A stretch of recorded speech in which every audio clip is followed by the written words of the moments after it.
Let's get started. Here we go. Now let's get it all in perspective. We did it like that, and now we do it like this. Do not attempt to adjust your dial. I'm transmitting live. Yo, Let's get down to business. Now let's get it all in perspective. We did it like that, and now we do it like All right. for the underground world, every street and borough. You may learn something.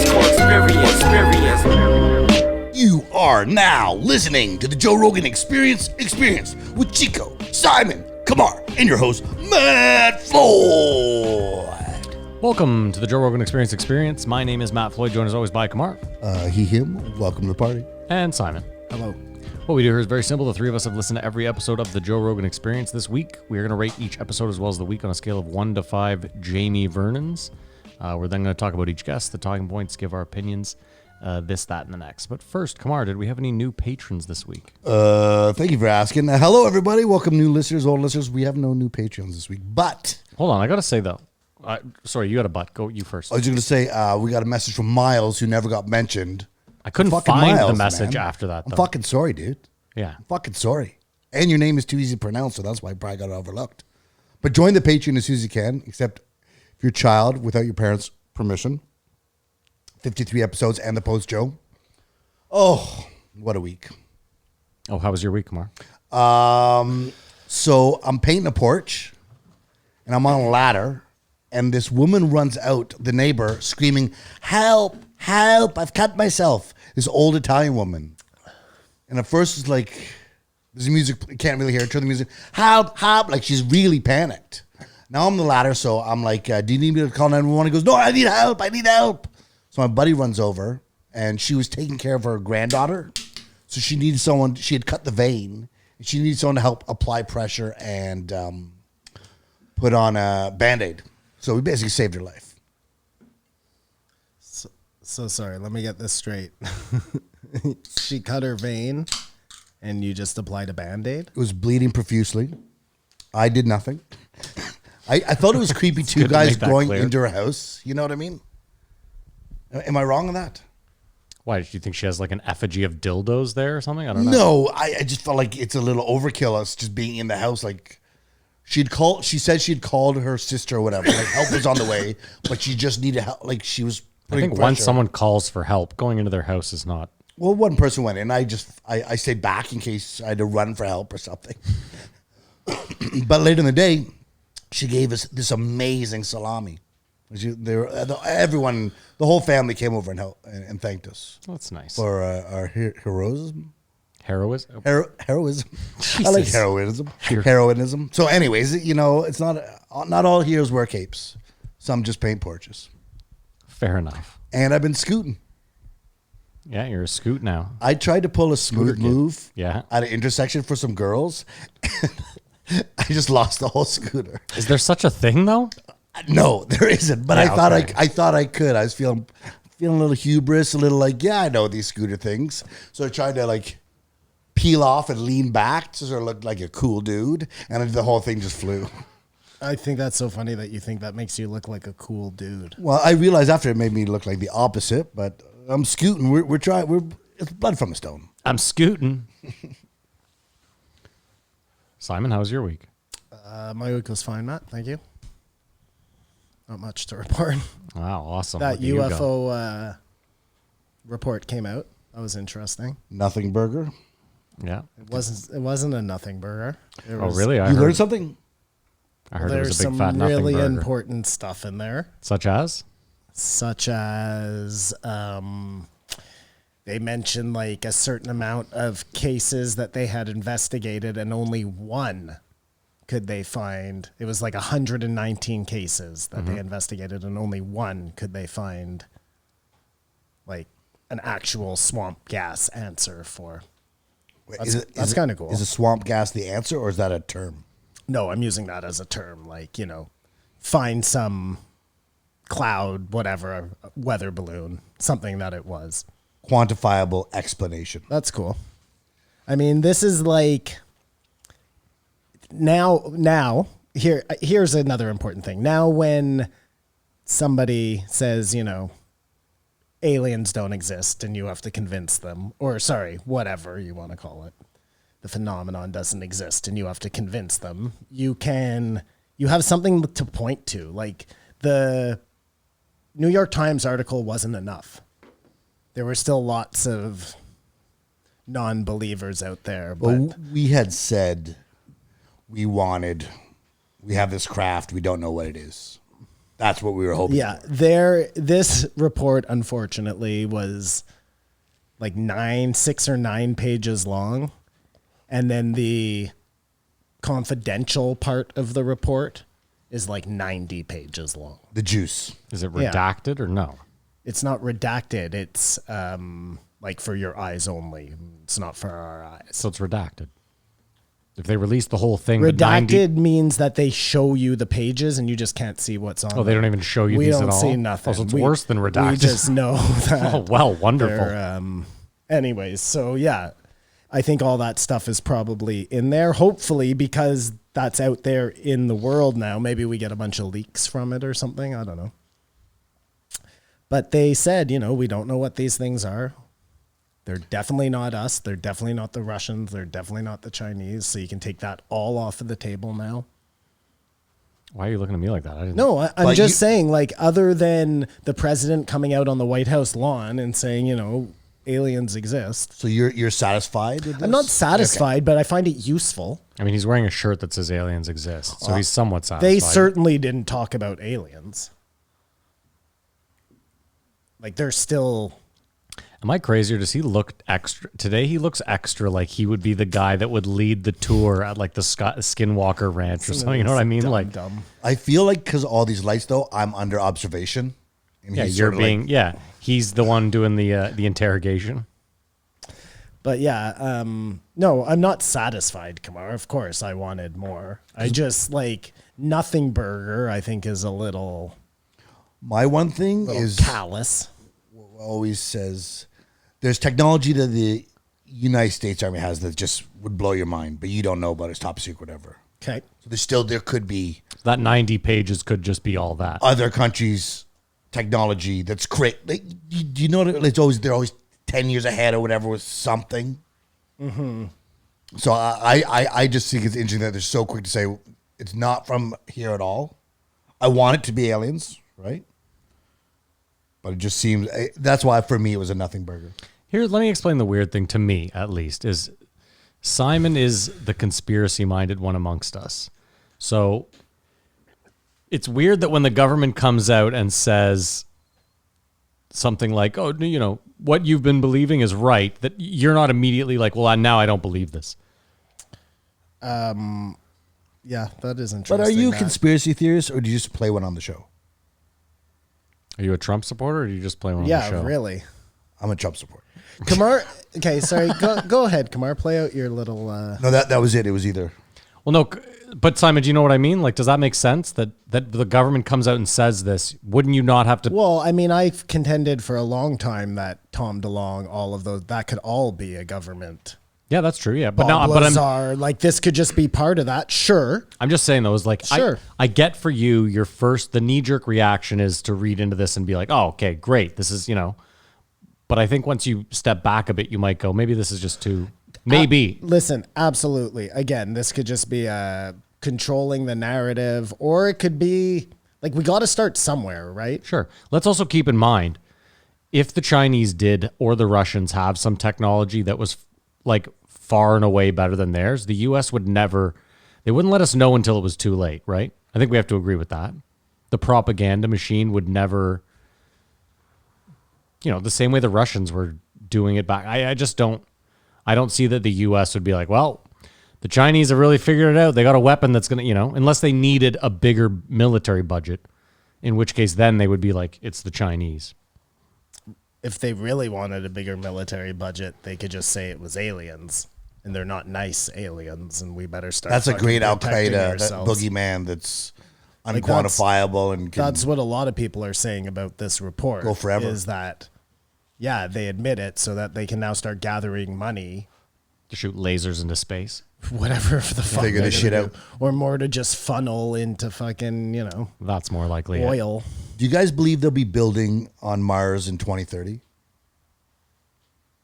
Okay, but listen, I'll say this. No, but if they erect some small structure... This is their plan. I get it, but what I'm saying is if 10 years from now they've erected some small structure using robots, I don't want someone to be like, we told you so. I'm saying that there won't be like a... I don't think there's going to be a... What's a building? What's building to you then? Like cities? No, I meant like, I don't think they will have a building with people living in it in 10 years. Yeah, well, okay. But that is their plan. Yeah. Their plan is like in 5 or 6 years from now to be able to launch these giant ships with just supplies and building materials and then follow those when they get there. Listen, I'm not a smart person. I'm not an educated person. I just have what you have, and that's feel. And I feel like if you sent 50 people up to Mars right now... It doesn't end well. Yeah. I think 25 of them go The Shining on the other 25. And I think you have like an event horizon. Remember the movie Event Horizon? I think you have one of those scenarios where they just start getting like, video feedback that's like on a super delay where they're like, they're eating each other. Yeah, literally. Well, it's good fodder for the media to constantly, what's going on Mars? But it'll be so weird if there's people up there while we're here, up there, over there, wherever it is. I just like, no, we don't know. All the data we have on the human psyche involves us being grounded on this earth or being able to see the earth at least. Like, I guess they have people that have lived on the space station for X amount of time, but like never has anyone left to the point where you gone. You can't even see, like you couldn't even see Earth in the night sky. You know what I mean? You are that far removed. And that's where I think might get a little dicey out there, a little touch and go. Just 2030 feels really soon. It is. It's like 2050, it's like 3 years maybe away or something, but I don't know. We'll see. How's your week, man? Let's keep in mind too, Elon went on Joe Rogan like 3 years ago and was like, we'll have Neuralink like up and running in humans in like a year and a half. Promised this truck. I mean, these guys make a lot of promises and I think eventually they'll get it done. I still have my fingers crossed that Bezos blows up. What going up into space? No he offense, blows up? no offense, Mr. Bezos. I just hope you die. Well, it'd just be a game changer. There's Thank you for a everything you've petition done. going on the internet right now that's demanding that Jeff Bezos eat the Mona Lisa. To just shit his wealth out. I have no idea. Eat the Mona Lisa. Yeah. That seems like a really weird... Frame as well, because that'll be tough. I don't know about the frame. I think they just want him to eat the canvas. Why destroy this work of art, though? I don't get it. Because you can. Why don't you have him like eat can. a bucket of shit? Also, I think those people have probably never seen the Mona Lisa. It's rather small. Why not have him? Why not get him to eat something that's going to like You really should just- bung up the bowels? You should just buy NFTs and delete them. Like, if we're gonna do this, why don't we just Black Mirror him and get him to fuck a pig? I mean, he'd have that erased off the internet in no time. My week, I don't know, Kumar. The dog got sprayed by a skunk. I just had a shit week. No way, Chico. Yeah. It's his bad. Did you wash him with tomato juice? No, you do like peroxide, baking soda, and Dawn. That's And- the mixture. He smelt or heard the skunk and was like, fuck this, I'm going to get it. No, so there's a skunk that's been living in the backyard with its babies for like a month or two now. We've been aware of it. I haven't seen them in a while. I let him out back like I normally do, and he just fucking bolted it for this bush. But normally he runs to the fence. That's his thing. He runs to the fence, barks at the fence, then runs back. So I thought he was doing that. This time he just beelined it for this bush. I saw him go into the bush, and I thought squirrels, and then I heard him like yelp. And then I saw two baby skunks vacating the bush, and then he ran right in the house past me, right onto the couch. Was he forlorn and did he smell bad? Well, obviously. Luckily it was babies, so they didn't get him like the last time he got sprayed, he got like open mouth in the face. I hope that never happens to me. Your dogs haven't been sprayed, have they? You're lucky. Knock on wood. Yeah, knock on wood. I for saw sure. these two little baby raccoons in my backyard the other morning. Mm-hmm. They were like these tiny little butterballs. So cute. Man. Yeah. Like you want to just run out and make them your pets. Yeah. Until they trash your house. Then they become like these weird handed little fucking gremlins. Yeah. Bandits. Coons.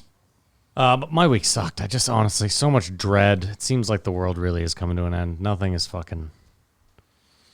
I thought it was good news. The opening's moving up and... Yeah, that's great. Do we want to go over the guests? Yeah, I would just want to say one more thing. I started listening to that guy that Letterman was talking about.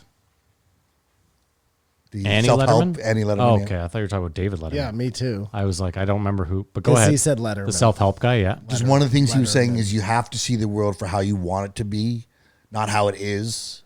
and that's the only way you could get to where you wanted to be. Yeah, but I've been playing that game for a few years and it hasn't really done me too much good.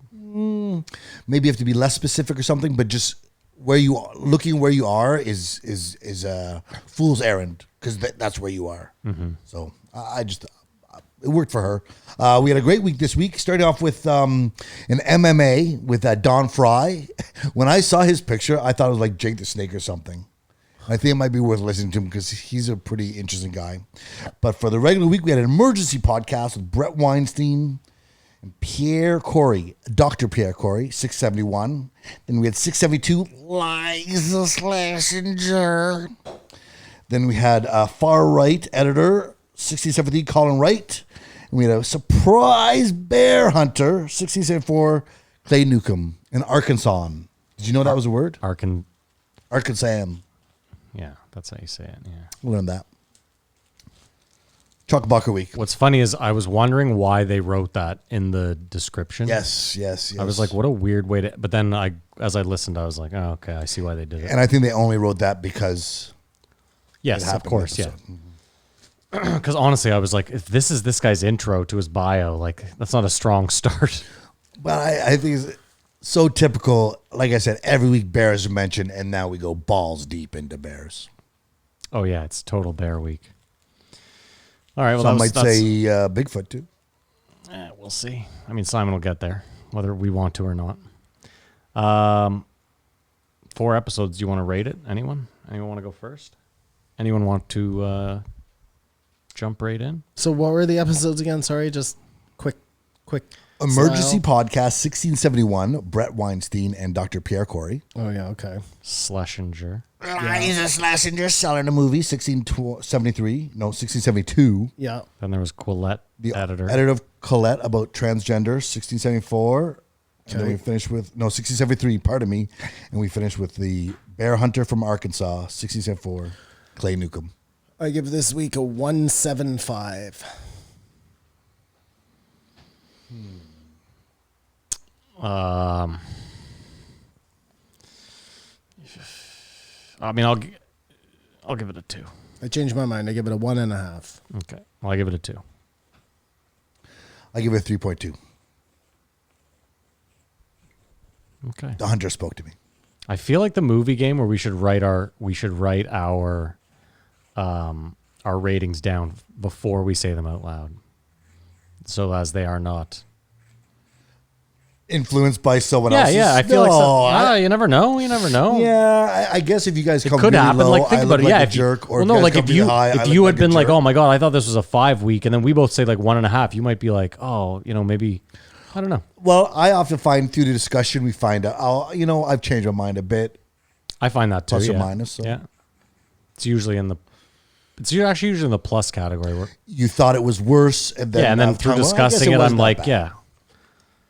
Might Like the bear happen. guy, Might for happen example. there. Like I listened to that one today, and for an episode I thought I was going to hate, I didn't love it, but I learned more from it than any other hunting podcast I've probably listened to. I would say one podcast was so fucking bad this week that all other I felt shined. Ooh, which one do you think, Kamar? I don't know. I know. I think it's transgendered. I'm going transgender. If you said, Matt, let's bet on this, I would say, fuck you, I'm not. No, I would say you have to give me great odds. I have no idea which one this dum-dum liked and which It one wasn't. he didn't. He didn't hate the bear hunter. I'm almost certain. Well, no, because he just told us. We can cancel that one out couldn't right have hated. away. He couldn't have hated Weinstein. Impossible. No, that one is his favorite. That's all That's of a the 4, 3. yeah. So it's Schlesinger. Schlesinger. That's the one he fucks up her name. hated. That's the one he hated. Well, he fucked around with her voice. Plot spoiler. That's a good point. Female comedian, successful. That right away. Oh my! Right away. I think she nailed her own coffin. But I was thinking maybe every week there should be a podcast we don't have to comment on. We just say So no one of us comment. sits out? or whatever. If you don't want to be, because sometimes we just shit on people, and who do we have the right to shit on anyone? Why don't you just say no comment?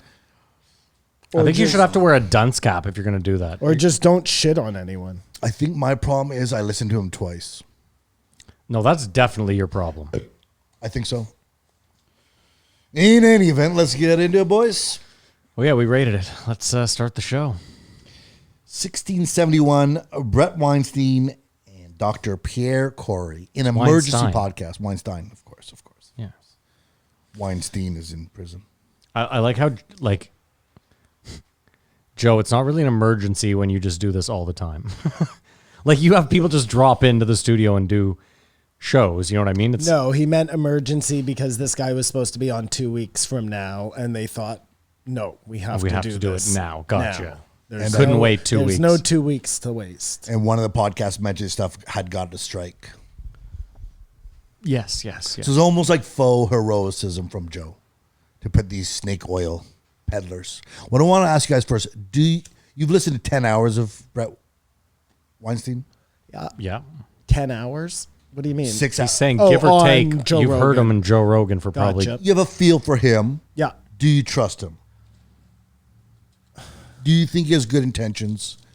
I trust his brother, so I guess in de facto I trust him because I assume that Eric stands behind what's his face there. Does that make sense? Yeah, but you wouldn't think this guy has ulterior motives. This podcast left me so fucking confused. I can't make heads or tails of it. Well, Because my initial reaction is like, yeah, of course they're lying to us. Yeah. This is just another example. Not so much lying. You know where I was at is I left this one being like, it literally every single thing is about one thing and one thing only, and it's money. Here. And that's all. money.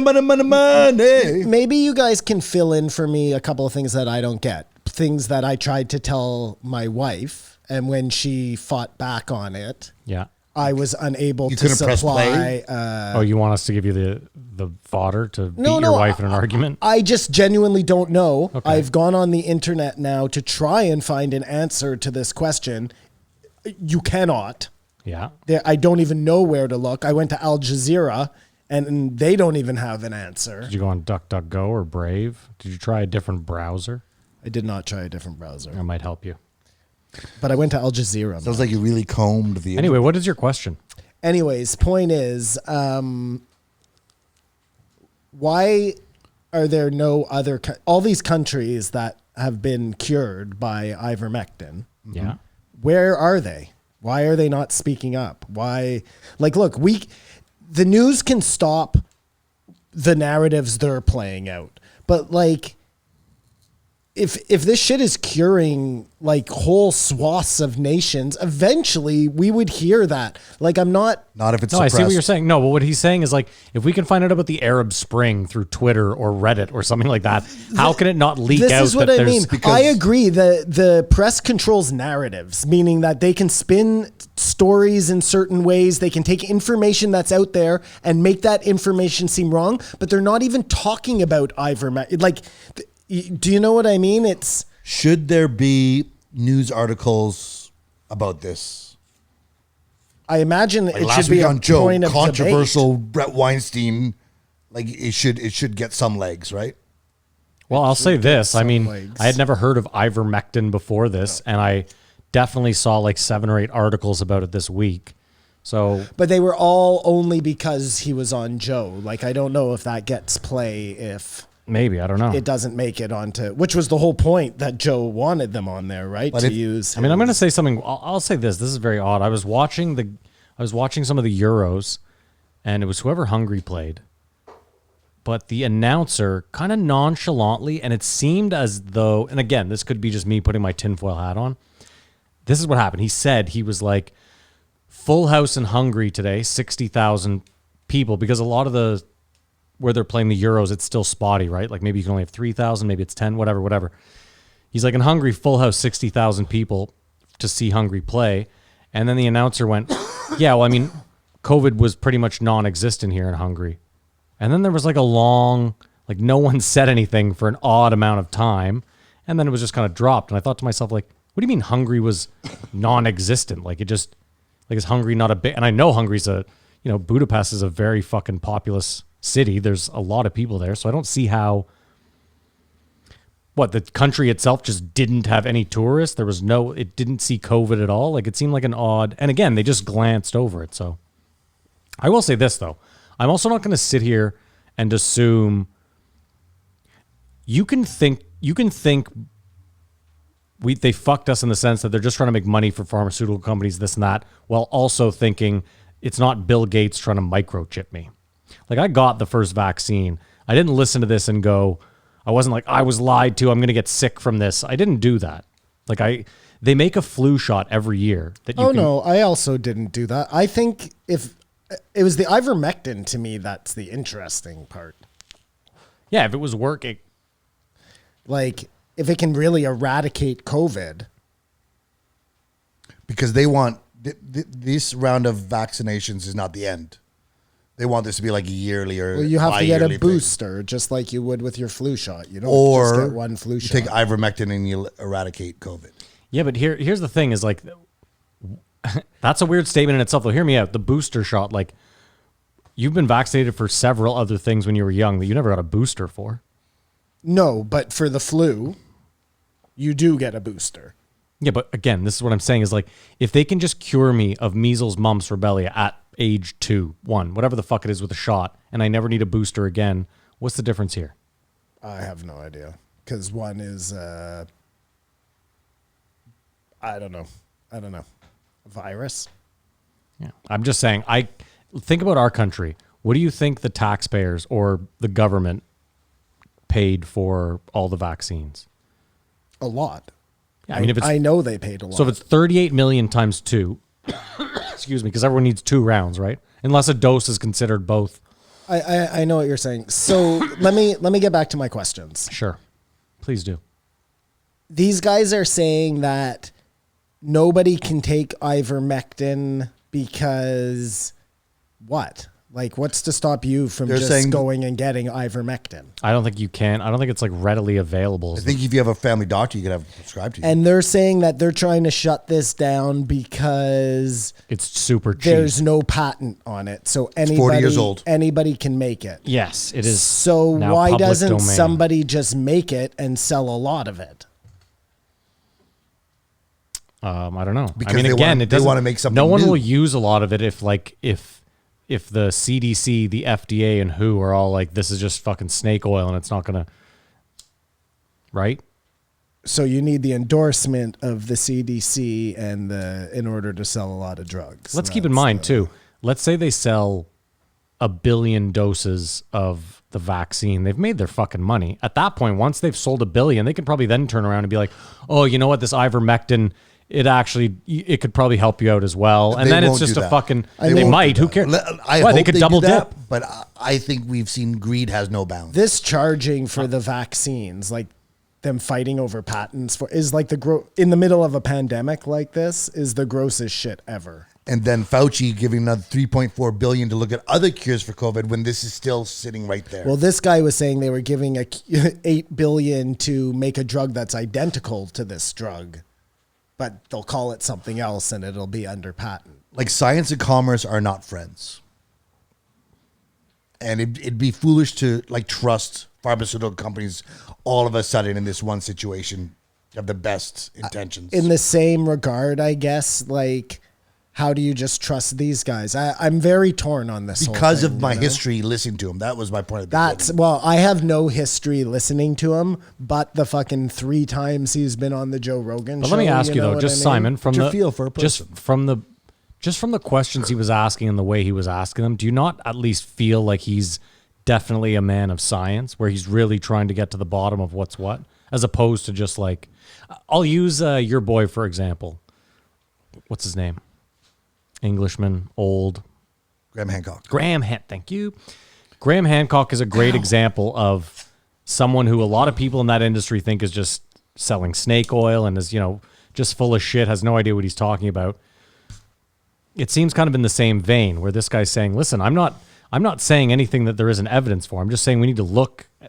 And I'm not. I get that you're not, but I'm just saying is when you were saying, I don't know who to believe here, I'm just saying is that the way they came at it this episode seemed, I don't know, like they read the papers and they're really, I totally agree with you, Maddie. And after listening to this, my initial reaction was,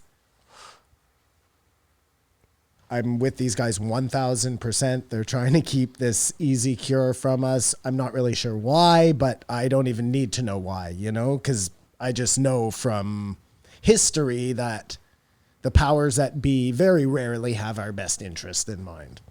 Fair? Yeah.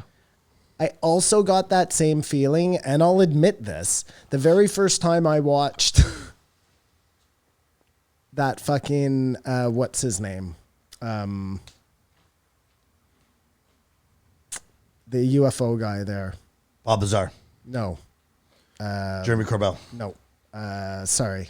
Tom DeLonge. Who can pull the UFOs Fire in the Sky. No.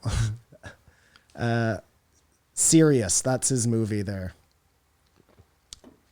Anyways, people can be convincing. That's all I'm saying. You know what I mean? Especially when you want to believe. Well, yeah, cognitive bias or whatever it is. I don't get why, if it worked in all these places and it really did eradicate and it was just that easy, like, could it be kept from us? Yep. Maddie, Winds of Change, could baby. it be? No, but Winds of Change was a fucking giant Well, first of all, operation. Like, this is all happening real time. Who's you know the biggest? what I mean? Who's the biggest funder of the Who? China? China. Okay. So we always have some issues with WHO's credibility, but WHO is a leading World Health Organization. They don't even agree with the CDC about whether air transmission, like all these things. There isn't a consensus, but they all agree that ivermectin is no good because no one's done a random controlled study. That was the whole thing they're doing, because no one wants to do that, because if you found that out, then everything we've done is sort of like a big waste of time, and like it's gone too far, almost like a scam. Again, Not to say the vaccine is dangerous, but this is better than the vaccine. That's what I got out of this.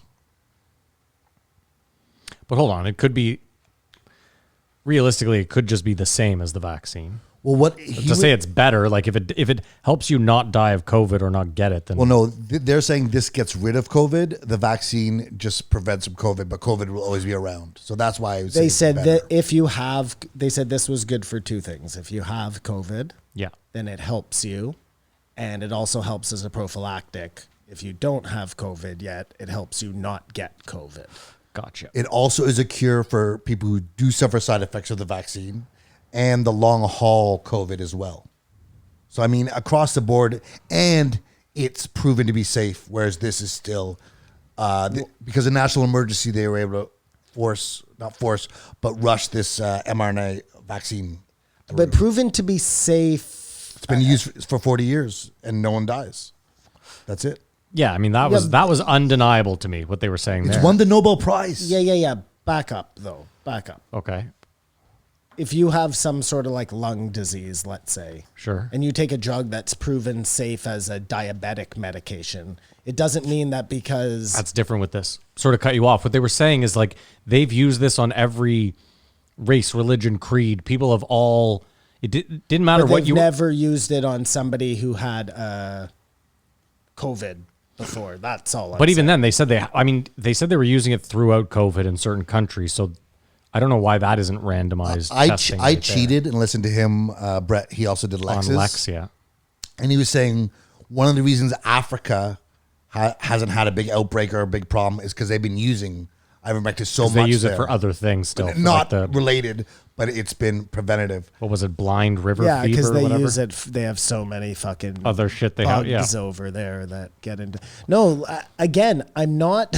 I'm not against it. I just, in this day and age, But I mean, you especially with the tinfoil hat. nobody piping up. Like, I don't know. Yeah, but I That's mean, listen, crazy we to kind of me. we kind of realize that we're in a fucking weird place now where no one pipes up. First of all, Edward Snowden is a perfect example of why no one pipes up, ever. Oh, you had a nice cushy life in Hawaii. How would you like that? Upended. Why don't you try doing the right thing? Like, no one wants to do the right thing anymore because they're going to get punished for it across the board. The same way, I don't know. Another I thing just they don't- said is side effects from ivermectin is what do they say? Exceedingly rare, where side effects from like the vaccine are rare. Some people do experience side effects, like no one, and it's safe for children. Like it just keeps piling on. And the only reason they said all the positive reviews seem suspect. Like that's another criticism of ivermectin. Well, that was ridiculous. When Everyone I read says it that, or when works they said good. that, I was like, that's crazy. But you understand that psyche. Like nothing could be that good, but it may be. Obviously, I Hold don't on, know but what I'm anything saying is that good. I understand that psyche in a normal person. I understand that psyche in the three of us sitting here. I'm not in a lab every day. Like if I know that good people doing good experiments are saying, no, we're only getting good shit from this, then at that point you got to be like, okay, it's not just three yahoos sitting in a garage. There must be something to this. There must be something. Well, it's starting to feel that way, that's for sure. It's hard to wrap your head around it, and I thought they did such a good job of trying not to say outright, although they did say it. The only thing we can imagine this is happening is because of for financial gain. And we know that pharmaceutical companies used to give doctors to push opioids. Like this is not out of the realm of possibility. Okay, I'm with you. Why can't let's say Pfizer, okay? Let's say Pfizer is like, we believe in this drug, that it can do all of this stuff. We don't own the patent to it. Well, Merck is the one who created it. Couldn't they? Merck is the one who created it. Merck created it, and Merck is saying, we don't know about this, but we've got a new COVID coming down the pipe, which is you created this thing, and now you're like, that's the most suspect thing I've ever heard of. No, but so sorry. So Merck doesn't have the rights on it? No, it's past patents. Well, this is what I mean. So why can't then Pfizer just sell this drug? Because it's dirt cheap. So the markup is like so much less. There's just a lot less money to be made. But there's still money to be made. Yes and no, because they don't own the patent directly, which means everyone can make it. So they start making ivermectin. The next 10 pharmaceutical companies start dumping ivermectin. They're all trying to sell it for cheaper, so they're undercutting each other. And they have And they're like, projections they're just like, there's no money in that for them. for this vaccine for the next 5 years to make X amount of money, and this is what we're doing. Because that's what like we're going full steam ahead, knowing. I mean, we don't know. We're trusting what these guys told us, but this seems like, I don't want to use the word miracle, but it is a natural plant, which I find is so interesting. You know, they always talk about the cure for, there's so many things in the Amazon that we haven't even discovered yet for stuff. This is some Japanese plant that this guy discovers. Suspect his name's Satoshi Amuro.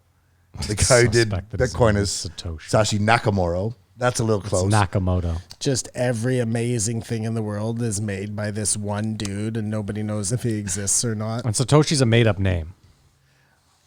I was just trying to get around Suspect. natural occurring molecule.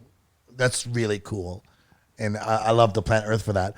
But then the fact that this won a Nobel Prize, but it's been criticized. It just, the only reason it could be is because it is going to disrupt profits for somebody else. I mean, Simon, think about it like this. Like, it's actually perfect because no one in the West knows what ivermectin is because we don't have blind river syndrome or whatever the fuck, right? So What it's none of us have ever used heard of for. this. It's got a weird name, so it sounds like the perfect pharmaceutical for you to question. Let's flip the script and say it was penicillin. Right? Penicillin is something that we use that's readily available. It's been around for fucking ever. It would be, imagine if penicillin could cure COVID. You know what I mean? It would be tough to demonize penicillin because we all know for a fact, we're like, listen, unless you have some allergy to penicillin, you can take this and be fine. They dodged a bullet on that one. Had it been penicillin. Well, that's what I'm saying. Oh, shucks. Yeah, shitty, yeah. So, I mean, that's how I kind of look at it. Like, ivermectin, if I'm saying it right, is this ivermectin, whatever, is this perfect drug that no one outside of the medical community or maybe Africa or a small town has heard of. It has, all these great properties. I mean, it adds up. I'm with you, man. And I'm with you. The fucking government probably is keeping it from us. Well, and then think about it like this, too. When you hear like Google or YouTube is taking down these videos saying it's spam or whatever. Worries the shit out of me. Well, because that too, it's like, that Google has to be heavily invested in all these companies. They're not doctors. I know they're uber corrupt. But it's like, I just don't know if that changes anything for me. I think for sure mean? you underestimate their power when you start off this conversation asking, how have you not heard about this? Again, You know what I mean? I know. Does that make sense, though? I know that the government and rich people can subvert storylines, of course. But to keep We also know information suppress. from anybody. But hold on, else. we also It's know not that- suppress. It's it's not even getting through a crack. we also know that Without during Joe Rogan, I mean, we also know that during times of panic, it's a lot easier to do this stuff. for sure. A lot of people are making decisions based on fear. But at this point, do you guys feel you can trust Anthony Fauci? No. I think his reputation has degraded from the beginning of this. When you stand by Trump, you're like, well, at least that guy's there. Trump's a boob. And now he's become the boob. There's too many, the mask, no mask, the gain of function. Fauci made a mistake for sure, lying about the masks. There's no doubt about that. Does that mean that everything the guy says is wrong? I don't know. I just think he's lost all credibility. I believe we did that in Canada as well. In the very beginning, they're like, don't worry about wearing masks. We don't have to shut down airports. But I think they may have known, we probably should, but they wanted to hoard masks for first responders. Which So is the it's stupidest across thing the I've board. ever This is heard. something people's done. So I won't put that on Fauci. But I mean, listen, what the government should have done if they knew that was they should have just gone to every retailer and said, starting right this second, you're pulling all PPE off the shelves. Well, that's for sure. Anyone caught selling any or hoarding any will huge fines. Get on the thing and say, we're about to go into some really tough times. Save these for your first line workers. And everybody has a t-shirt at home. Here's a great way to turn it into a double-sided fucking bandana. But again, before the panic, you pull it all off the shelves and then you tell everyone, listen, there's no protective gear out there right now because we've taken it all for whatever reason. You know, like toilet paper. The fact that there was no toilet paper this time last year is fucking bonkers. But this is the thing. That is then when we don't know. But now we know the masks really don't work. Here's the They problem. help a bit, but it's an aerosol and can get through anything. Now, you see, again, the masks do help. Yeah, they mitigate, but they're not And like... mitigating can be a huge part of this. Yeah, I refuse to believe, like, I refuse to believe that masks just do nothing. It seems No, crazy to me. I agree to that as well. Yeah. But we now know the particles are so small. It's about load. It's about being in a space for a period of time. Like Yeah. They're we not know going- more now than we did then. They're not Yeah. going to protect you 100%. No. But they're doing something, man. Absolutely. If not just psychologically making people able to function. When still I wear a mask on the sidewalk and people walk around. So they're not working that well for instilling confidence in people. I mean, listen, if I'm outside on a sunny day, you're never going to catch me in a mask. I'm also not going to be in a crowded place, so... And you have the personal moving forward. I don't know here when mask mandates will be Lifted. removed, but the day they say it's August 1st, will you be comfortable like, oh, because they said something I can take off the mask? Like what changed the last 2 weeks? Or will you still... You for think your they're own- actually going to... I don't think that's going to happen this year. You think that's my masks personal are opinion. going to be mandatory? Yeah, I think they're stupidly going to keep that for a long time. I'd be amazed if it went away next year. Because I've seen a lot of people posting, just got my second shot, fuck this mask. Do you know what I mean? Like all these people assuming doing what they did meant this or that. That's a hot take because I'm assuming it's like a month away. Because we're, for vaccination goals, Yeah. we're at phase 3 right now. And they're moving up phase 2. What they said had to happen. So... my honest assumption was they'll open everything up, but you're still going to have to wear a mask everywhere. That was my assumption. I never even thought they... Because we're not close to indoor. We're like a month away from indoor, and I guess you're right. I never even considered that. I thought it was weeks away, and like I said, I think it should be weeks away and should be optional. So if you really are concerned, wear your mask, and no one's going to look at you funny because everyone knows. But Simon, you all right over there? Yeah, I'll be happy when we don't have to wear masks anymore, man. Can't fucking wait. but I'm saying moving forward, you won't wear a mask. He already got his second fucking shot.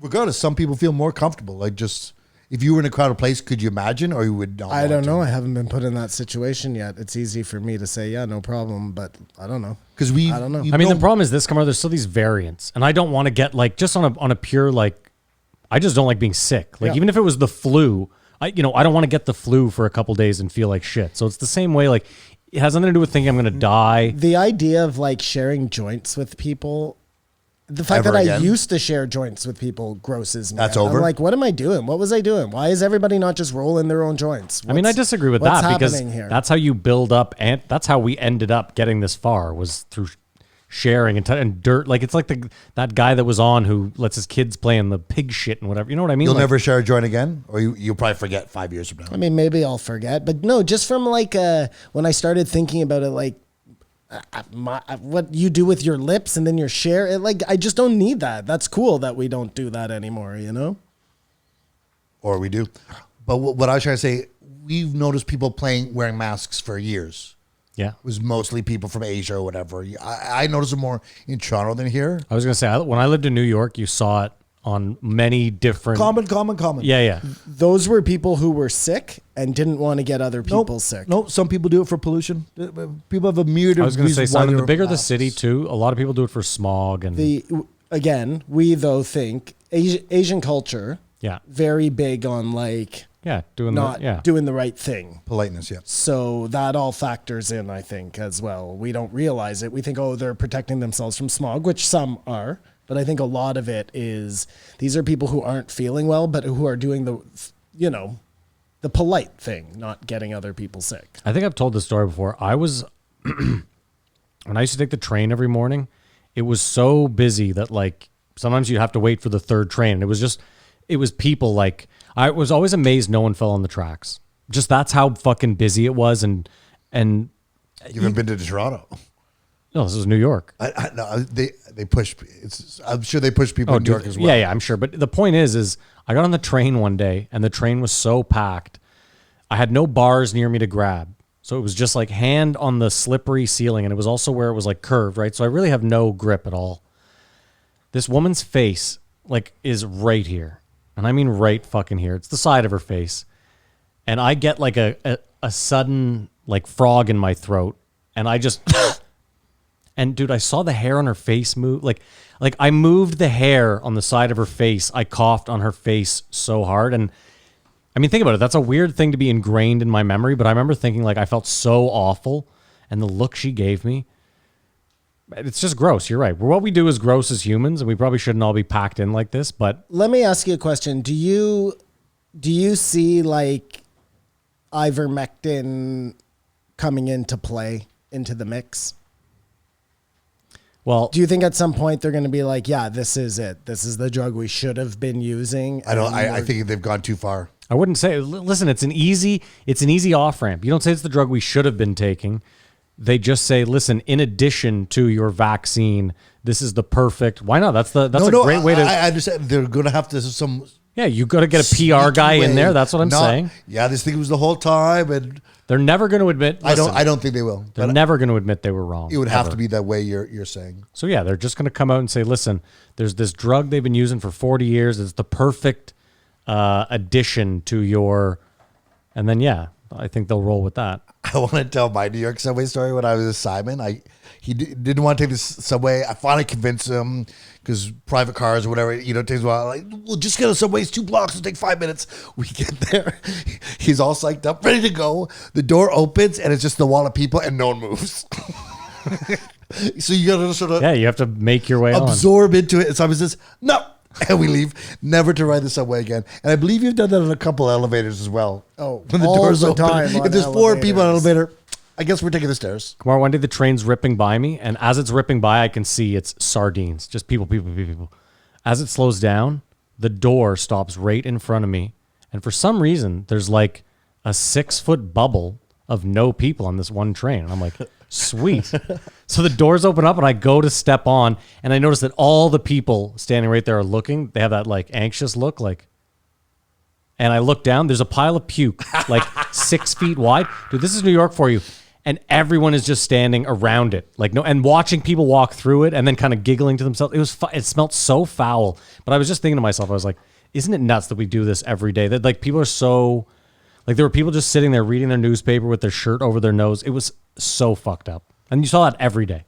So meanwhile, you're even like 10 seats away. You're still breathing in somebody's puke. Like, dude, yeah. I don't need this. Do you know what I'm saying? Public Nothing transportation's about not for everyone. ivermectin or any of that. Just purely on how gross having to live around so many people is. Like, I'm not, Yeah. I want as little as I need. Well, I mean, that's why the Arkansas dude was like, everyone's moving out. Never mind. I'm not even going to say it. He was from a suburb of a town of 2,000. Yeah. The suburb of a town of 2,000. Anyways, we'll get there. All I was trying to say before is my point about seeing people wear masks where it's sort of like, well, that's weird. They're wearing masks in bigger cities. I think it'll be totally common now, a year from now, once the mask mandate's been lifted or wherever, for some people to always wear masks from now on. So that, more commonplace. So then you guys think, like, if ivermectin is this miracle, which it could possibly be, then every time we hear like bad news about India, that's all lies. Every time we hear it, right? Because Well, we haven't heard anything about India. We heard something about India, and they're saying apparently they kicked this I in. was just reading this morning that they're like having all sorts of trouble there. So But there's parts of India that are bigger than North America. Well, yeah, he said that one province in it's- India would be the 10th largest country in the world. To speak of India as a whole, maybe, but I think it's like, it's a lot of people. like Australia's going into lockdown again. There's all these reoccurrences happening. So again, I'm with you. Don't trust anybody. DTA. But is that all like really? That's all bullshit. Well, the UK is going Either. into lockdown. Bullshit. They had protests this No, weekend. I know. So I'm asking. Like I'm just trying to I get don't a know, handle Simon. on this. You're you asking know? some retard. Well, that's who one didn't thing. graduate There high are school. I protests don't know. all the time. They're not covered. I mean, I see a lot of protests. They are, but they're not like, it's not like, do these people have a point? It's just like conspiracy theorists and QS are in the streets again arguing for whatever. And I don't know if they have a good point or they're just brats who want to party or whatever. But it's all over the world. There are protests constantly, but it's not like part of the conversation. That's what I feel. I feel that's suppressed. If you saw that all over the world, everyone's protesting this, there'd be a different attitude to what's going on. Everyone thinks everyone's complying. So if ivermectin is a miracle drug that they're trying to keep away, then should we go even farther than that? And Excuse me. these same people who are trying to suppress this drug are the same people who started the virus in the first place? Well, that's a different conversation though, because if it is a lab leak, we know people are working on it, then we had a big head start. Oh, Like, is- let me throw like, this is at this you. a response? You'll love this. Is this a response? Sorry, Maddie. Go ahead. You'll love this. Go ahead. Imagine this. A CIA agent trying to make his druthers pushes forward a lab leak. He says, listen, he says, we have a drug that's been available for 40 years that can eliminate this COVID-19. We'll leak it from this lab in China. We'll make it look like the Chinese. Make up whatever narrative you want, okay? And they're doing it under the guise of they have this ivermectin that can cure the world of this. This will be no problem. So they release this thing, and no one gets around to ivermectin, and it spreads like wildfire, and it creates all this tension and turmoil and kills the economy. And meanwhile, some CIA guy is like, they just need to get the ivermectin. The only problem with that is they have gotten around to ivermectin, and they said no. But even better, the CIA guy was like, no, they'll have to. Like, a scientist will come forward and say ivermectin. So he's bummed now. Like this, Maybe was, he's it was not. not supposed to. Well, I mean, again, depends what the CIA druthers was, how much I think we druthers should was. refer to the expert on how this went down.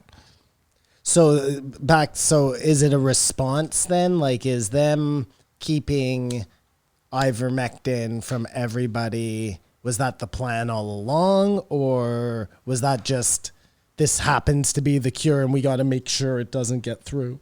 This cure's unprofitable. Suppress it. Well, doesn't it depend when they... I think there's a lot of things at play here. When did they discover it? Because there's no way... Ivermectin? No. When did they discover that it had any properties again? Because that might have just been a happy coincidence, right? Like, they might have noticed 6 months in, like you're saying.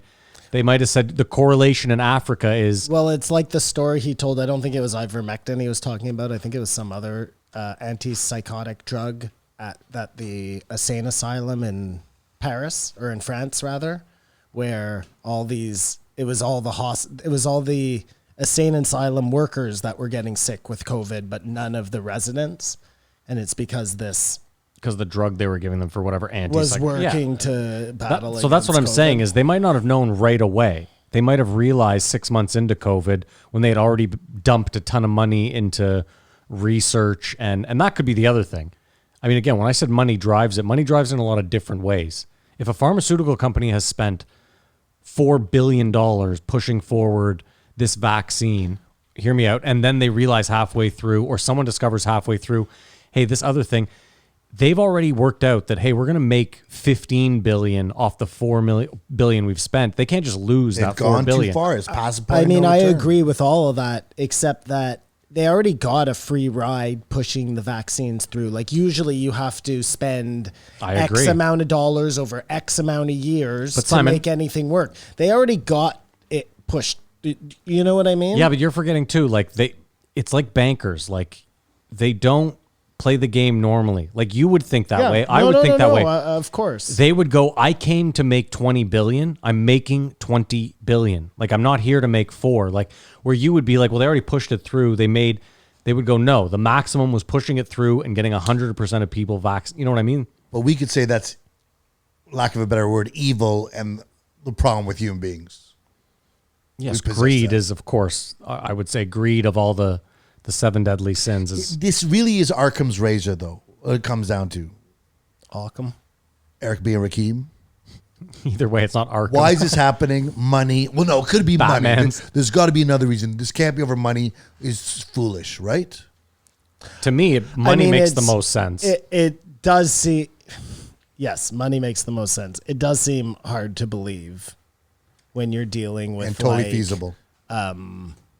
the mass loss of human life. But I mean, history shows us that they don't give a fuck. And right? and to your point, It's just never been on this scale before. like Matt said, they would have to tiptoe their way to explain it.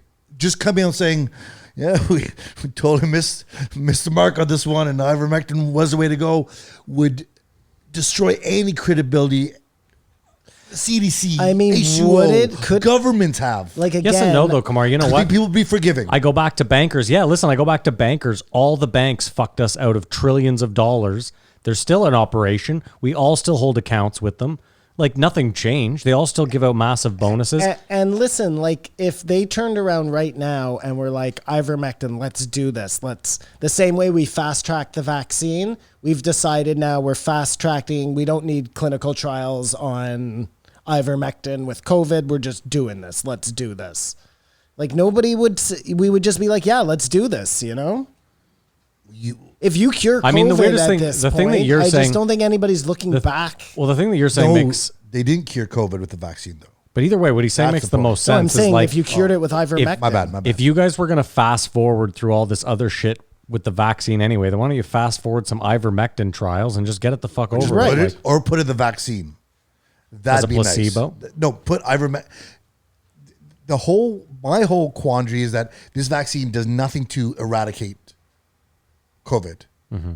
It just protects the human body from symptoms and getting like hospitalized. Ivermectin gets rid of COVID, so it's like it's a no-brainer there. You know what I mean? It's uncomparable. One's a cure, the other one is yes, like I understand what you're saying. I'm just saying, why not? You're saying put it in the vaccine. They can still sell their vaccines, and we get rid of COVID. Okay, I see what you're saying. But suppress ivermectin, keep going with vaccines. You're just playing this game. And his point was this has to happen now, or COVID will just be like the weather. It'll just be a part of our lives. which is, and that's again, that's where I'm on with him because I'm like, yeah, that's exactly what they want because then they get to sell us COVID drugs from now Booster, until booster, infinity, booster, you know, booster. or It's not so much that. It's that if COVID's around forever, then they have carte blanche at this point to just be like, all right, 2-month lockdown. Well- and then Jeff Bezos makes another $5 billion and that'd whatever be- business you've started is closed for 2 months. Like, I mean, I don't really, unless they're striving for this like one world government type scenario, why are they hating on the small business? Do you think I mean, again, you're the tinfoil hat guy. Like it's more taxes for them. Yeah, but again, if you want to, let's say you were super rich and you wanted to be gone with the government, then you don't give a shit about tax. You're like, I'm just going to sap all the money out of everyone. And when I have all the money, I make all the decisions because no one else has any power at that point anyway. Oh, you want me to pay taxes? Okay, well then you know what I mean? Like if we already know that 1% of people control all the money, then it doesn't, it almost seems like the government at this point is almost for show regardless, is it not? Well, they'd have to be absolute. It means every government has to be crooked. we're really just throwing away all. No, they're not. I can't believe I'm the voice of reason. No, it's here, not. You know what I mean? It's not that Can't they're believe it either. crooked. Their job is to stay in power. So they have to make decisions, just like those South Korea sent the masks to the Canadian government for veterans, and they refused them because they were worried about the optics. They're supposed to make the right decision to help people, but they said, if we accept these masks, then it's going to look like we're not prepared, so we're just going to say no. Simon, also don't forget, like, the government's supposed to help the people. Often the government just makes decisions that are not at all in the interest of the vast majority of us. Always. Yeah, so it's... Agreed. Well, there we go. But would you guys be excited if somehow out of this, once we're in the clear or whatever, someone stepped up and said the government takes some of this power away from the government? And give it to nobody? Give it to someone else? I think we should have had a referendum on the lockdowns, and we could have had a referendum on ivermectin or vaccines. But I think I've said this since the beginning of this podcast. I think referendums should be how we run the majority of the fucking country. It seems like it'd be regardless. too expensive, and Not with blockchain. but the argument is Find out a way for the blockchain. You have to be well informed. Not everyone's going to be on the same page. I'm with you 100%. I'm just saying the Diablo avocado to it, but I really think this idea of like, you guys keep doing this, we'll give you back what was already yours that was sort of our fault because we didn't close down airports and stuff. Like it's too much power. Agreed? Or thank God they did what they did. They saved us all. Whoa, I A think year there's- later. Hold on. A year later. See, you're giving us two options though. There's a place in the middle. No, But I'm just saying, Kumar, I think so you could say neither. I think this. Yeah, I'm just asking a question. I'm not trying to then yes. put you somewhere. No. I would say it's somewhere in the middle of what you said, to be completely honest. That's fair. I think no matter what, and keep in mind, I'm human too. If you had said at the beginning of COVID, you solve this or you do, no way I make all the right moves. Impossible. And I would say even the most educated amongst us are going to fuck up a few things. There's a lot going on. It's a global pandemic. Keep in mind, you're trying to save small businesses, save lives, keep hospitals. I don't think it's an easy job. I'll say in the beginning, all bets are off, whatever's happened. But now that we're getting a year, 14 months, it's starting to become a little apparent that... let's keep in mind, here's the weird thing. When I hear Joe talk about like Ontario specifically, Ontario is run by the Conservatives. Doug Ford is a Conservative. He is our premier. For those, it's like a state governor for the American listeners. And healthcare is provincial. And healthcare, but keep in mind, so many right-wing Doug Ford supporters now are like, this guy's gone. I'm not voting for this fuck. He's out. So, I asked the question a few weeks ago, like, was he trying to do what he really thought was the right thing and committing political suicide? Or do you think he had some nefarious... Wow. I told you the conspiracy that he made all the stickers for the 6 feet distancing stickers. His company made those. So that's another killer worms. I'm just saying, I wasn't a Doug Ford fan regardless. My point is just people that voted for him are now like, fuck this guy. And all I was saying was it seemed like political suicide. You would have to assume he thought he was doing the right thing to keep people safe, regardless of where he is on the political spectrum, right? Yes. I just, even if ivermectin is right, even if that's the way they should have gone. Or could go still. Them erring on the side of caution is what makes sense at the time. Like, I just, you can't look back a year from now and be like, yeah, we should have just done nothing, because that's crazy talk. Simon brings up a good point. We don't exist in a world where we have a petri dish with example A where we did all these other things and it went this way. We don't really know. If this thing was 50% more deadly, we wouldn't even be having this conversation because one of us would be dead. Absolutely. So, we came out on the other side of this and it's great. My only thing is that it's like a year later now, you sort of start to call a spade, a shovel, or whatever you want to call it. Because we have done so well and they never showed. Every time there's lockdowns, like, we've got these models. Like, what if the exact amount of people that they modeled for did end up dying? Because they would never actually come out and say, if we don't lock down, we're pretty sure 20,000 people are going to die. They just said, we have models. Do you know what I mean? So, yeah. But let's also there are measures along the way that we can now look back at and see how well we did, but we don't for some reason. Well, let's also keep in mind, we knew at some points there were ICUs in Toronto that were over capacity. So there was a problem, right? We're not just totally discounting that. There really is COVID. Absolutely. And ICUs It exists. are always at overcapacity in non-COVID times. No, ICUs are not always at overcapacity in non-COVID times. That is not true. I will bring some evidence to the contrary.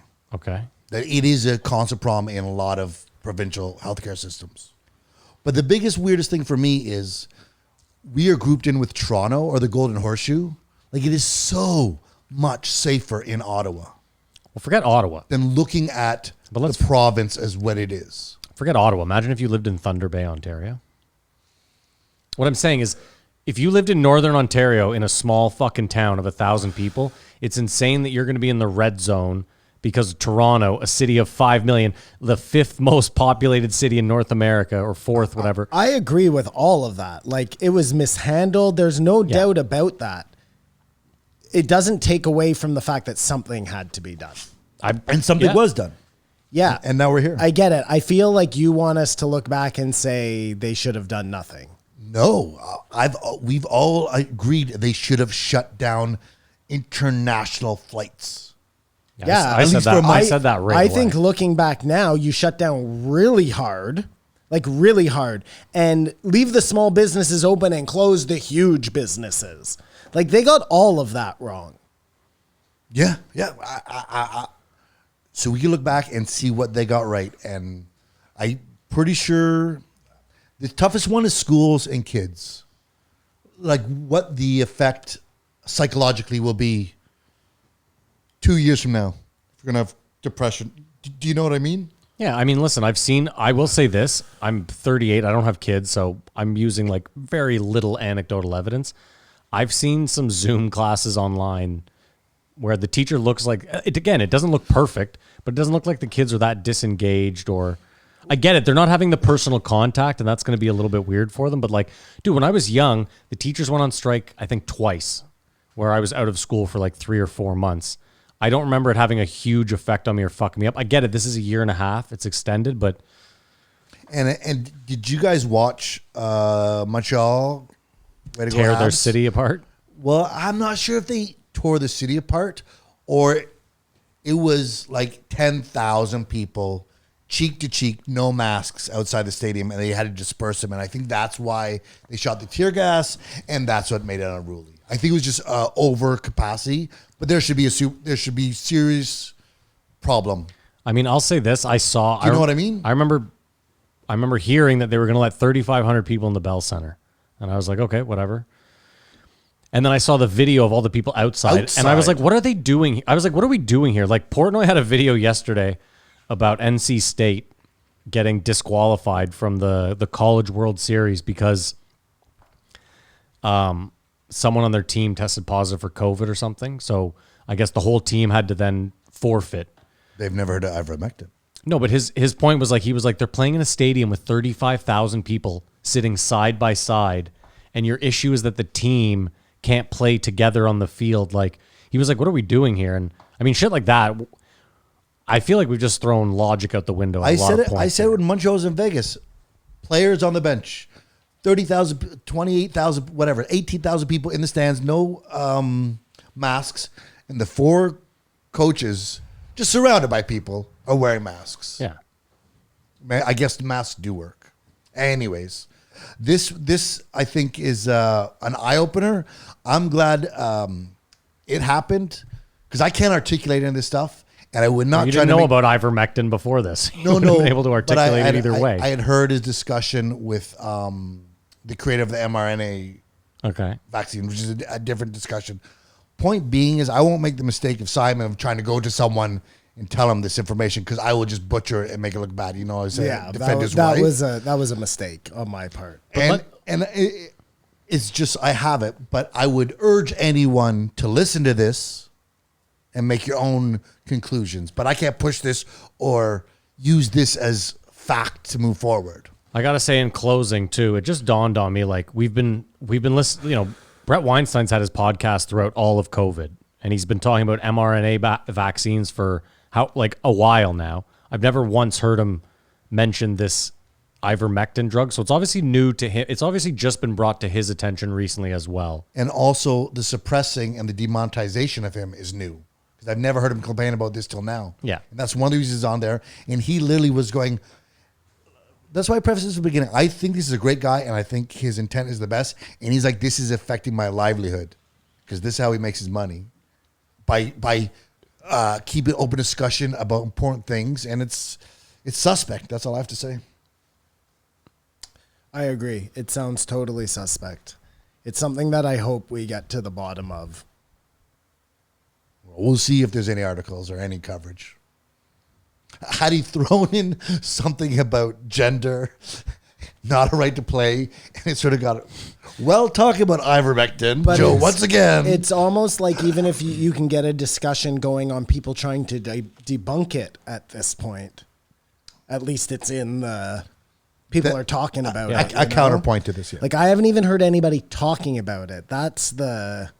But that's the total silencing of all fucking... Even the conspiracy people I haven't heard talking about it. Bill Maher did a piece on it this week. Mind you, I have kind of like... Bill Maher. Did he, yeah? Yeah. It's foolish, though, to think that we have the access to the information.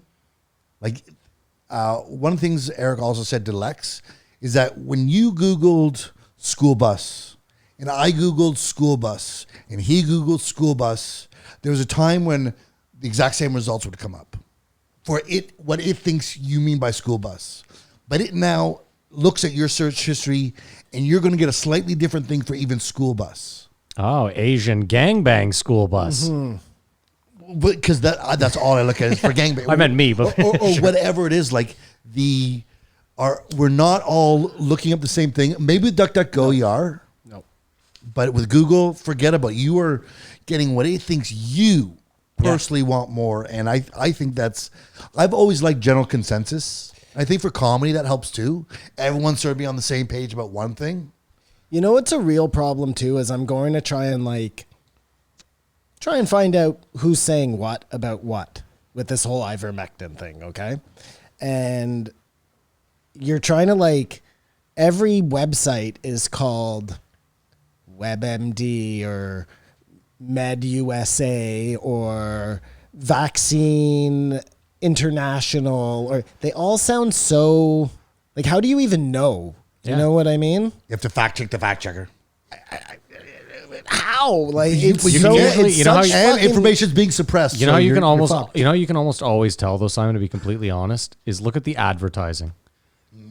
If there is advertising, first of all, that's usually a pretty big red flag. How shitty the advertising is placed, or that's another big red flag. I don't even know anymore. I was listening to Sunday Papers on the way over here. Excellent podcast. Yeah, great podcast. They were doing an ad for Kratom, Yeah. and I was just like, wow. You what are you saying? They stooped? No, I mean I don't know I know nothing about Kratom. You know what I mean? It's a plant. It's like matcha tea sort of thing, and it's like a mild opioid, Yeah. and you can buy it legally in Yeah. Canada. Yeah. But from what I understand, it is addictive. But And you smoke weed. What do you give a fuck? No, it just, you were talking about ads. I just don't think people are so Discerning? Yeah. You know what I mean? I just meant when you're on a website, there's a few like red flags for me. It's just tougher in a podcast. I get it. like if you go to the point I was trying to make, not very eloquently, Matt, is if you go to like Lex Friedman's podcast right now, this is a bad example. I don't even know if this is the truth. Sure. Like, who are his sponsors? You know what I mean? Yeah. Do you really think they're all so like fucking shiny clean? Like, no, people, when you're trying to make money in the podcast world, like you take ads from Kratom, you take whether you know Kratom to be like a good thing or not. I don't think it's a bad thing. Simon, there's a guy in the YouTube realm. His name is, what's his name? You understand what I'm driving at, though. Forget Kratom. I'm giving you an example. There's a guy in the YouTube world. His name is Linus Tech Talks. He's this weaselly little tech nerd.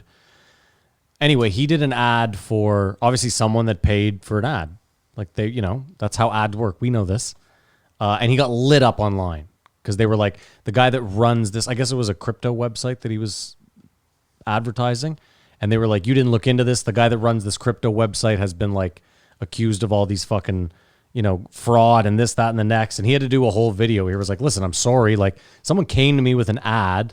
I apologize for not vetting it. Like, we're the perfect example. Like if someone comes to us with an ad, 99% of the time I hit yes. I'm not going to vet them. Unless it was like a pro-Nazi thing or something. We might have some reservations. Listen, I go to every website. That's about it. And if the website looks like, they're a legit company, that's where it ends for me. I'm not looking into like, are they fucking ethical? Was Werner von Braun the grandfather of the guy that started it? Like, we don't fucking know. Lest we forget, I believe there's a good 2-year run where every Joe Rogan podcast started them talking about dropping hot loads in a fleshlight. Yeah. And back then, if you turn on, I was like, oh, what the hell is going on? This sounded very Bush League, and here we are. So, yeah, I'm not, unless it's like... I just meant when you're on a website, Simon, that's all I'm talking about. There's certain red flags that jump out to me that say, like, this is a questionable website or, like, something's just amiss. But if you ask a medical doctor... Have I asked a medical doctor about like, ivermectin? I would avoid the internet... for suppression and whatever reason. But if you knew someone, you could ask, have you ever heard of this? Like, I think I know what he's getting at. Prize. I mean, you do have a resource, like a tapped resource, do you not? Your old man? Couldn't you just ask him about this ivermectin? I don't know if he knows anything about ivermectin or not. It won a Nobel Prize. There's That's no way your dad doesn't know something. No, but whether it has any cure for COVID, like who knows that? Well, no, yeah, but you could be like, read a paper, Pops. I know you Mexico, India, Africa, Argentina, 800 nurses. It's Simon, get to the bottom of this. We need the fucking I'm info. just saying, has someone heard of this? That's what I thought you were asking. Like, I don't know what these guys have to lie. Like, there's no financial gain. It's just an honest concern. This evidence is out here. We're not sure why we're going down that path. I'm totally with you. And if we're playing devil's advocate, I don't know what their gain is. I have no idea what their gain would be. That's not to say that they don't have one. Are you talking about Weinstein and this guy, or the whole group of doctors? Like, I don't know. Who knows? Maybe they're Listen, I'm just saying. As easily as it could be, probably not as easily, but they could be working for ivermectin. Who fucking knows? You know what I mean? They could be working for ivermectin. Big ivermectin. That's the next one. Big ivermectin. Who knows? I don't even know. Who knows? This could be a anymore. catalyst for monumental change. Like, this is pretty fresh. No. But we know that nothing is the catalyst for monumental change. 9/11. We say that not every how it is. fucking time, man. I watched Margin Call and The Big Short this week. Nothing is ever a catalyst for big change, ever. Everything stays the same or gets worse. That's it. What if Trudeau was a hardcore Roganeer? And we're just like, Sophie, we've done this all wrong. Get the premiers online. He shaves his head? No, because he's obviously... Look, if they're suppressing ivermectin, it means that all of these world leaders are in the pockets of Big Pharma, like deep in the pockets. It doesn't have to be them. It just has to be someone. It just has to be someone in the head of their... Theresa Tam. Yeah. Totally corrupt. It has to be totally corrupt. I trust Bret over Theresa. I'm sorry. Bret Weinstein. Yeah, that's fine. But she... Like, when you look at that woman, does she strike you as someone who's going to take a payday? She's a woman? I didn't even know. I just know as a doctor. Okay, rate the episode. Like, if this turns out to be true, which I'd probably be willing to bet more on the side of yay than nay, it is going to show you that the entire thing is crooked beyond belief. Or driven by profit. Weren't already aware of that. Yeah. No, but like this is crystal clear. You But know? we, even in the beginning, we're saying the reason that the alien report is probably coming out is to get more money. Everything's for In money. the man. biggest, or conversely, Kamar, aliens exist and they have to get us ready for it. It has nothing to do with money. But There's that. there's always the happy thing of the money. I think it's tough for them to keep printing trillions and trillions and trillions. If they of really dollars. let all of these people die and the economy crash, like we're fucked, man. the economy is going to crash. We're fucked. Sort of crashing right now. Oh no, this is nothing. The economy in the next 18 months? It's going to be like the 20s, But do you like 29. Do you think there's going to be a boom before then? What are you talking about before then? We're up like record numbers right now yeah. across everything. It's go time. I was thinking, what if aliens came down? The first thing they came across was bears and got mauled. We're like, there's savages down there. Get out of here. And that's what it was. and They're they the only wait, and then thing no, hold that on. could survive. Wait, and then they come back and we're shooting a nuke. They're like, the bears have nukes. Unbelievable. That would be awesome, eh? Like the only thing that survived was the bears. They just fought the aliens, like pure brute strength. Yeah. I'm really looking against forward to that fucking- podcast. Yeah. To that podcast. Let's wrap this one up. That went a lot better than I thought it was going to be. Oh, you thought we were going to be anti-ivermectin? Is that I what didn't you? know what it was. I didn't know if I was going to come off like somebody, an asshole or whatever. I'm really happy with the discussion we had. And I'm happy that Joe facilitated this discussion. Yeah. And I'm happy it's not on YouTube because we may not have seen this. I'm still not Bravo, certain that the Spotify. 2-week emergency is a strong word. Just If if I'm you're saying it's nitpicking, factually true, it is. it isn't like- because you didn't. If you found out 2 weeks from now, it doesn't affect your life. Trust me. Does Joe truly believe that by bringing this to the that's light, fair. Yes, he does. Yes. he is going to enact change enough to get ivermectin in to people? Listen. Yes, he must. believes He that. must. Do I? Absolutely not. Then it's important to him. I get it. I'm not. Is that listen, actually going to happen? No. No. It's his show. He can. I agree with And, that. and more 2 weeks doesn't matter. Yeah, you agree that? Yeah. But listen, I agree with you. He felt like it was an emergency. It's his show. He wanted it. Just, didn't feel like an emergency to me. That's all. I don't like, you know how, I just can't believe that you Let's- could have called your dad and said, "Hey, you ever heard of Still ivermectin?" can. Still can. And you did. I'll ask him about ivermectin. Please tonight, I'll if you don't ask mind. him about ivermectin. Thank you. Get him on speaker with all of us. Actually, that I'm would be even better. I'm sure he'll know no more than usually he just regurgitates CNN to me. Oh, that's He's That's not the problem. wow, okay. He's Well, that's not no good. like No, but he knows a doctor. I don't want CNN, but ask a colleague. Anyways, let's rate this. Okay. We got Trash Schlesinger. I give it a 3. I give it 4.5. Oh, can I say one thing in closing? I can't give it more than a 4 because I wasn't sitting there like I'm really enjoying this. I just like, you probably need to hear this, but you're not going to enjoy listening to it. Like if anything, it'll piss you off. I can't until I know. I like, you know what I mean? I just had a great point and I lost it. For me, it was the way they laid everything out, and we're not too quick to jump on anything, and really tried just to stress as many points. And it may not be this. It may not be this, but this is what it looks like. Yeah. So I thought. Listen, you're fine with your 4.5. I only rated it a 3 because, like I said, I explained it. It wasn't super enjoyable I for me. also give this a 3. Totally interesting information, but it wasn't like when I heard the Manson, you know what I mean? And I was like, this one just made me angry. But this could be crazy. So in closing, I just want to say this.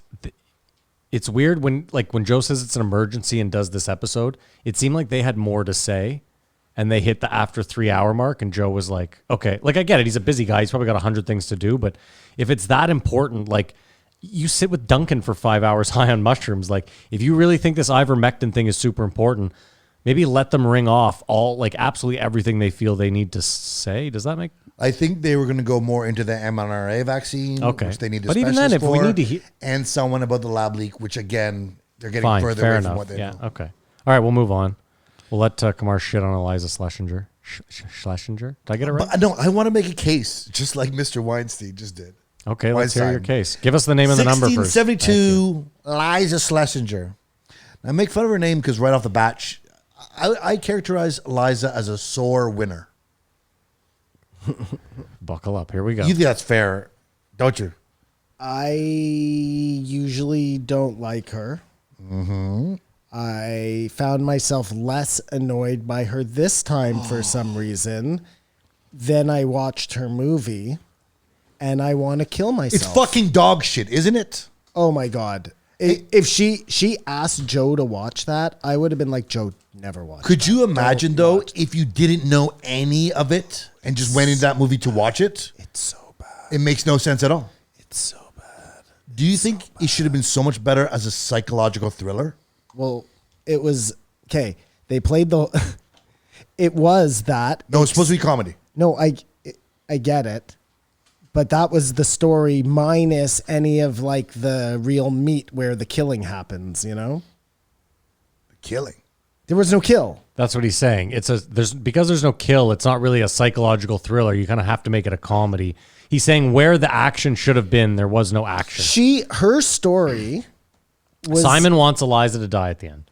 It's not interesting. No, she could be the hero and fight the guy up, but like... anyways, it was a terrible movie. It wasn't funny. Simon needs either an attempted murder or a murder.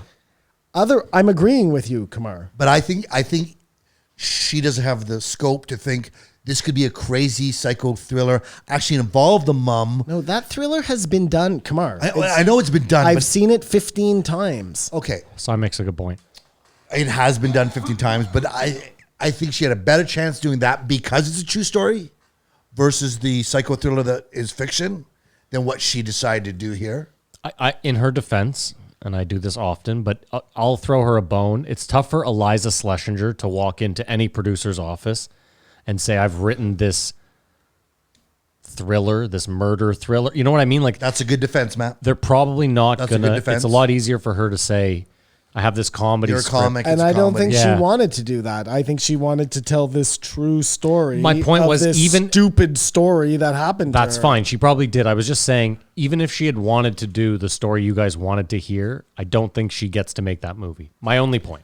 I agree she doesn't get to make that movie because that movie's been made 15 times by people has. It way has. better than It her. has, yeah. Julia Roberts. Single white female. Fucking, Yep. there's the one where Copycat, I think, is she like that gets... too, with Harry Connick Jr. Kind of, yeah. With Angelina, was Angelina Jolie in that? Copy. Sigourney Weaver. Anyways. Was it Sigourney Weaver? So Wow. someone befriends you, and then they're actually Yeah. the enemy within, whatever. Sleeping with the enemy, Blah, blah, that's the all one I- of the shit, man. Done, It's done, all done. been done a million times. This was terrible. Terrible. I thought, oh, wow, I'm going to get to watch like a fun comedy. No. I did the exact thing, Simon. You haven't watched it, obviously. I'm not. Well, now why would I? Because you might like it. Fuck you. So just a little thing. Liza goes how she throws drinks on people when they piss her off. Yeah. Right? Yeah. Joe turns around and goes, I've had drinks on me. Well, that's just horrible. Like, within 30 seconds, she condemns that what she does.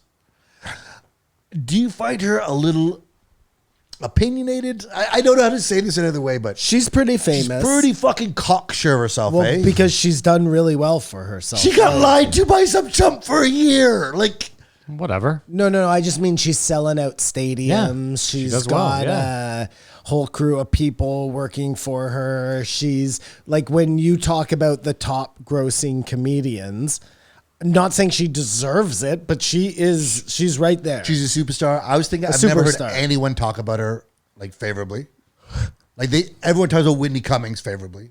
Sure. And Andy Letterman, I think. No one ever talks about I Liza. don't ever hear about Annie Letterman being talked about, but okay. I thought it was funny when she said there was a town where they voted to remove a stop sign. That's the most American thing I've ever heard. You Yeah. know, mostly they're adding stop sign. But then she said there's never been men dressing up as women that's been funny. Has she never seen Kids in the Hall? Like, She said men dressing up as women is hilarious. No, she said it's the other way. It It's was the women other way dressing up as around. men wasn't funny. That's what she said. And, Okay. And I listen. Are there times where men dressing up as or women dressing up as men is like funny? It's not the same kind of funny. I mean, I guess guess not. it's funny sometimes. But I kind of agree with that point. Men doing that is funny no matter what. It's just It's funny because black people hate that shit.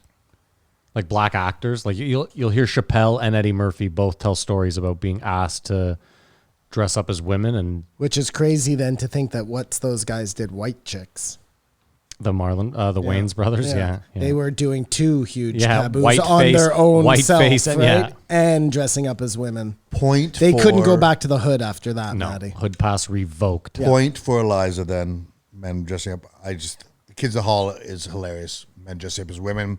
Agreed. Again, Kids in the Hall is Canadian, like. I think comedy, it's legend. No, I just meant though, it's one of the best things to ever come sorry. out of Canada by a long shot. But yeah, in comedy, it's Again, they big chunk talking about the homeless, and I think it's because a lot of comics have homeless jokes, yeah. and she's not funny when she talks about it. She's literally stating why this happens. I just don't want them talking about homeless anymore. I think once though you hit a certain level of success, joking about the homeless, like if you go to a comedy show in Ottawa and you just see a local talking about joking about the homeless, it seems like it's, a tooth it joke seems or like it's something. less distasteful than seeing like someone who makes $5 million a year taking jabs at the homeless. That's all. Not that they're ever going to hear that. Especially since the majority of comics are almost homeless. Well, that's we're homeless. But that's what I'm saying is it seems less, it's more like a lived experience, whereas these guys are just kind of like being like, oh, I'm tired of seeing homeless, whatever. Because again, we know my first problem there, she was doing comic for 3 years, and then she won, Last comic standing. and the rest is history. Second problem, she's a female. Third problem, successful. But come on, I got to ask. She won Last Comic Standing. Yeah. So, I mean, She's funny. She's had 5 Netflix specials. no, but I'm just I saying. don't think she's funny. I know. That's not it, though. Is like, I mean, I can understand. Like, I get the. That fan won Last Okay, Comic Standing. I have a question for you though. Okay, here's a good analogy. Blood sport. Okay, we're having like a blood sport tournament. Okay, and 10 of the guys doing it are veterans of any given martial art, and then there's one guy who enters who's just a fucking Hot chick with nice body. just a guy. You know what I mean? Special Greg. And Travis he, Pastrana's and cousin. he wins blood sport. Like that's fucking incredible. I think We she's- don't take anything away from I him. think if she's mediocre you know? looking, she never wins Bloodsport. Yeah, I think she. I'm probably with you there. Like I don't her wanna- being super hot helps her. a lot in a time when there's no men in comedy. She was the right place, No right time, women, and no things men in worked out for her. comedy. No women in comedy. But that movie questions her talent. She said she was going to Alabama because no one is going to Iliza Shlesinger show. Like, yeah, there's this comedian. It's all her fans. Do you know what I mean? She acts as if she likes to go places to see what both sides think of it. I'm telling you, everyone who's going to her show is going to her show because they love her. What do you think the other comedians think of her? Like at the Comedy Store? I don't think they think anything of her because they don't mention her. I think they respect is respect and whatever. If she has to be open for her, that'd be an amazing opportunity for me. But I've never heard someone, Iliza, like, Well, Kamar, Christina P. and Nikki Glazer were mentioning that a well-known female comedian is a real cunt, and they wouldn't say who. well, you know who I think it is. Ali Wong. In Texas, you can kill She someone. was so bad in this movie. Who? Ali Wong. Oh, she's in the movie. Oh yeah, bad decisions were made. I like the guy, Horrible I like the guy who decisions. played the liar, and I was thinking this. Yeah, whole, he was okay, I guess. he'd be a better guest than this podcast had they got him on, like his side of the story. The actor side of the story or the real guy? The actual guy that Oh, the lied to her, actual who guy fooled would be. her, That'd be a way better fucking. would be guest. gold. You can kill someone in Texas for fucking your wife. As long as you just walk in right there and you're upset in that moment, you have no history of Is animosity. that what for it that was? You person. could kill them? And you no, could sue I thought it was someone. you could sue them. that too. I don't think you can kill them. You can kill them for if you walk in on them fucking your wife. It's like castle law. She's your property. And, Well, that's was what Eliza's attempt at joke was. But you can also sue. oh no, You also could sue someone for fucking your wife. this is according to Iliza, This or is according to Jamie. Jamie, Joe, and Eliza all Okay, hash okay, this out. okay. She said she wanted to believe that the Thanos girls believed her machine worked. Theranos. Yeah. Oh, no. Oh, yes. She said that. That woman never thought Yeah, those but the machines best worked. is Joe goes, yeah, but I mean, there's all this evidence to the contrary. And she was like, oh, well, I guess that maybe changes it. I was like, Maybe. Yeah, definitive evidence usually will change your mind. Maybe at the start, the Theranos woman thought she was going to do good for the world. Like, who knows what her mindset was if it was like a scam from day one. I don't know that. I'm not inside her head. But they knew those machines never worked. For sure. At this point, she'd have said, yeah, she's just a scammer. She goes, no, I want to believe that she believed her machines work still. I think the whole thing was summed up with the drive-in comedy, though. That was a real moment, eh? Joe says Bert was the first. No, actually, I wasn't. It was me. We'll look this up. And then well, fine, I get one thing wrong. Like, Liza, chill out. You've got movies. You got 5 Netflix specials. Like, she's a sore loser, a sore winner. I think that's the best way to sum her up. She tried. I love when he runs out of air when he's mustard so angry on with watermelon someone. from a TikTok challenge. Like, that's admitting you're a fucking simp. Would you ever try? If I said, Simon, you got to try this mustard on watermelon. I showed up with 3 grand Big Macs today. So yes, technically, I guess I would, wouldn't I? I would never try mustard on watermelon. I don't think. Actually, I might just because I don't know. That seems so fucking weird. But no, I wouldn't. There's another one for her. Because salt on watermelon was better than I thought, I might have to try it. But there's no way that I actually think that mustard on watermelon is good. No way. Impossible. And I don't think I'm trying it.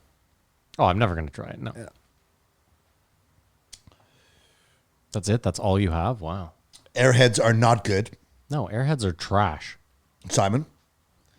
I do not like Airheads. She spoke of Airheads like it was the secret sauce. Like, what? You don't know? They're trash. Also, of all the candies, too, her other one was Sour Patch Kids. I don't mind the Sour Patch Kids, so I was split there. You don't mind it. I like it. I love me some Sour Patch Kids. Nowhere near the top of the list for me. Oh, I really like Sour Patch Kids. Swedish berries all fucking day. I like Coca-Colas. Swedish berry. I like Coca-Colas. Big Cokes, little Cokes, don't fucking care. My favorite is a sour key. A good sour key. Dude, if you go to Costco and you can buy the big I go to Bulk Barn. Yeah. And if you can get the big sour keys that are fresh, like the big keys, like I like the little keys more, but if you can find fresh big keys. Yeah, you're making them too big. They're not this big. The ones that are like... They're like, a little key is about Yeah. 2.5 inches long. Yeah, it's like a... And a big key is like 6 inches long. Then she went on to say the reality that if you're a girl and you fuck a guy, be nice to him, that's all he wants. If you're a girl and you fuck a guy and you be nice to him. If you want a guy, you don't have to she said, you don't have to chug a beer and pick up football. Oh, no, she was right about that. I don't... Yeah, whenever Mary's like, wouldn't you like it more if I played video games? I'm like, no, absolutely not. Like, no. We also want to be left alone. But Joe was like, so skeptical, goes, I've done 5 Netflix specials on it, so I know what I'm talking about. She was just so defensive and she's got no vulnerability. I just feel like she was trying to be funny. I had a hard time she did a really poor job of believing that. that these two were friends at all. Mm-hmm. That was the part that there was a disconnect for me. Like, I felt like these two would be friendly if they saw each other, but like... They were just selling a movie. Well, again, I don't think they are great friends. She's not on often. And she hasn't been on just since came out with a 484. movie. Since 484? Well, that's when she told the story. Maybe she's been on this since, but I don't think she has. I think she has. I think she's been on once since then. And she sent a message like, is Joe going to be there? What does that mean? She wasn't sure if Joe was going to show up or stiffer. No, she said her agent thought that or something. Anyways, good friends would be like, ride or die, you know you're going to be there. No, that's a huge difference. Simon's right. Her I agent... don't think he is. I think she sent the text. Okay. Either way, I don't care. I don't like her. Yep. I don't like her. No, it can't just be a giant railroad. I have something positive here. Diablo avocado. I have something. I have a couple of points before I put her to sleep. Till he gives her the DDT. I'm at the age now where I think I could go watch a reenactment battle. No. I don't think my summer trip would be about it. But if I was somewhere and someone said, I had nothing to do and there's this reenactment battle, I'd go check it out. No, I have I repeat, zero interest in that. I could probably watch a LARPing thing. That seems way worse. That seems funny to me. Okay, so But the slowness of the fucking like the reloading and the fucking kneeling down, so fucking boring. But what if it was if you could actually go to see a battle, like you're a hologram, watch it, you know what I mean?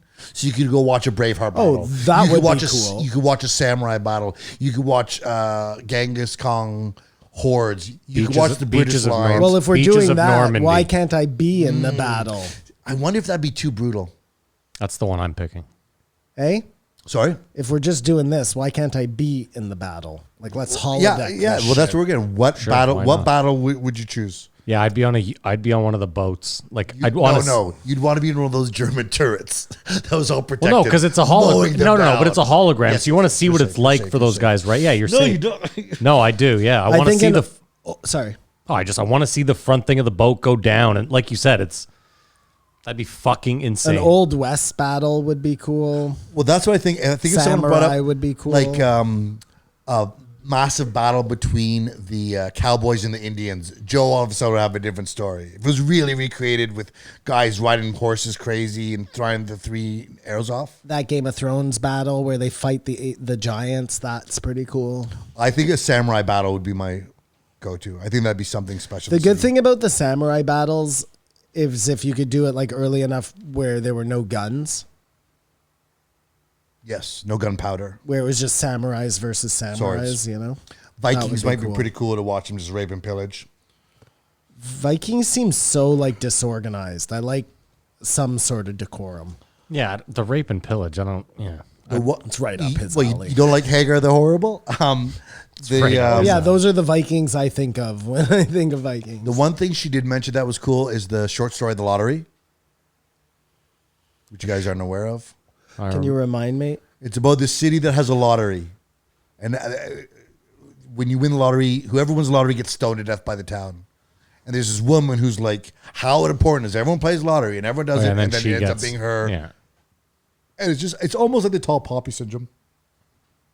Huh? The tall poppy syndrome that the doctor last week was talking about in Australia. If you get too big, everyone hates you. Like they don't really love to put their stars up. It's called tall poppy syndrome. You don't remember that? No. Anyways, everyone can have a chopping block, which led her to say, sometimes the shitty thing is you can't defend your friends because then you'll go down with them. And you got to just look at them and go, sorry, you're going to roast buddy. She said that quote unquote. yeah. Joe kind of lives by that. I guess Joe's shitty too, but I don't mean shitty. I mean, listen, Joe has a big empire to protect, but like we saw it with fucking Callan. I mean, him and D'Elia probably weren't that close. We saw, we've seen it. I mean, he hasn't distanced himself from Tony. He's still on his Instagram. well, him but- and Annie talked about Tony. yeah. But I'm just saying. But for the most part, Joe protects his. I think you're being. Until I find out what's happened with Brian Callen, I refuse to comment because my answer will be the same as Matt's. Like, obviously, Joe is only concerned about his empire and not about his friends because that guy needed him the most. I'm not going to say only. I just said he And no- definitely protects his. But I'm saying, like, I could be totally wrong about that. Him and Brian could have been like, if you say one thing about me, we won't be friends anymore. You know what I mean? Like, there's no way I'm pulling you I think down it could with all me. be on, Yeah, it could on be that too, for Brian's sure. request. No, this Joe's is- taking his position. 1,000%. I have no idea. Yeah. That's why I can't comment. Yeah, I agree. Listen, I'm just throwing it all out there. This is what we do here, don't we? So throughout this podcast, I just think she's still scratching and clawing, even though she's super successful. She very much seems like, I think sometimes. Go ahead. I was going to say, when they say you don't have to pull somebody else down to build yourself up, like it's not feast or famine anymore. It still to her feels like it's feast or Scratching and famine. clawing. Kamar, I also think you discount the fact that you're not a woman. I think that's true, but not for hot women. I think in comedy it might be. I don't know, because then everyone's just trying to fuck you, which I guess is a double-edged sword. But I think as a woman, it's different coming up because you still feel like you're never at the top. You're never. I've often commented that a lot about Whitney Cummings. I feel like she's sort of like, but I think she's I think she's funnier and more interesting. But in all fairness, Than Iliza. she's not as hot as Iliza is. Like, not even close. There's a They're problemo two there. different levels of... You think Eliza's hotter than Whitney? Oh, yeah. I mean, listen, and again, I'm not an Iliza fan. I just, as far as like in the hotness spectrum goes, Iliza would be, if we're just picking a number. Okay, she'd fuck, be marry, like- kill. Whitney, Nikki Glazer, Iliza Shlesinger. I would 100% marry Whitney. I would fuck Nikki. Yeah. Or no, sorry, Iliza. And I would kill Nikki Glazer. Okay, I'm the opposite of you with the marry Whitney. I marry Whitney. Yeah. I fuck, Fuck Nikki. Nikki. 'Cause she's a freak. Yeah. I kill Liza because I hate her. You see, I you're, didn't say that. you're I wrong don't- about the Nikki thing. She projects pretends as to a freak? be a freak, but Well, she's not a freak. at She all. will be a freak for that night. Oh no, you know what? I've been. I said this when she was on last time. I'm with Simon. I think she is one of those. I don't think she is. I think she talks a wild game and then probably cries her way through some terrible I don't think she blowjob. does. I bet you Liza is a really good girlfriend. No. I would look agree forward to with a that. special after she breaks up with her husband, Oh, that's terrible. and I feel sorry for her children. That's Jesus. No. Whoa. Wow. I like Holy- Eliza. Because, like I said, By the way, when I fuck Mary Kill, it wasn't I'd kill Eliza because I hate her. It was just those were the options, and she got picked last. Joe says at the end of this podcast, it's really weird when someone successful is scratching and clawing, and Eliza goes, "Yeah, it's a character defect." Just lacking the most self-awareness because she's just went through the whole thing. Well, I mean, the Bert Kreischer moment, I'm with Kamar. That sums up this whole podcast. That's what I that thought. was this microcosm of a moment in this whole thing. And I think someone could watch that movie and think it's all right. No, I disagree with that. No self-respecting human being whose brain functions normally. For me, it's I knew the story, watched the movie, heard her talk about it, so I knew it. But in all fairness, like it was good budget. I didn't know any of the songs, but it seemed like somebody went out of their way to like put effort into the music and stuff.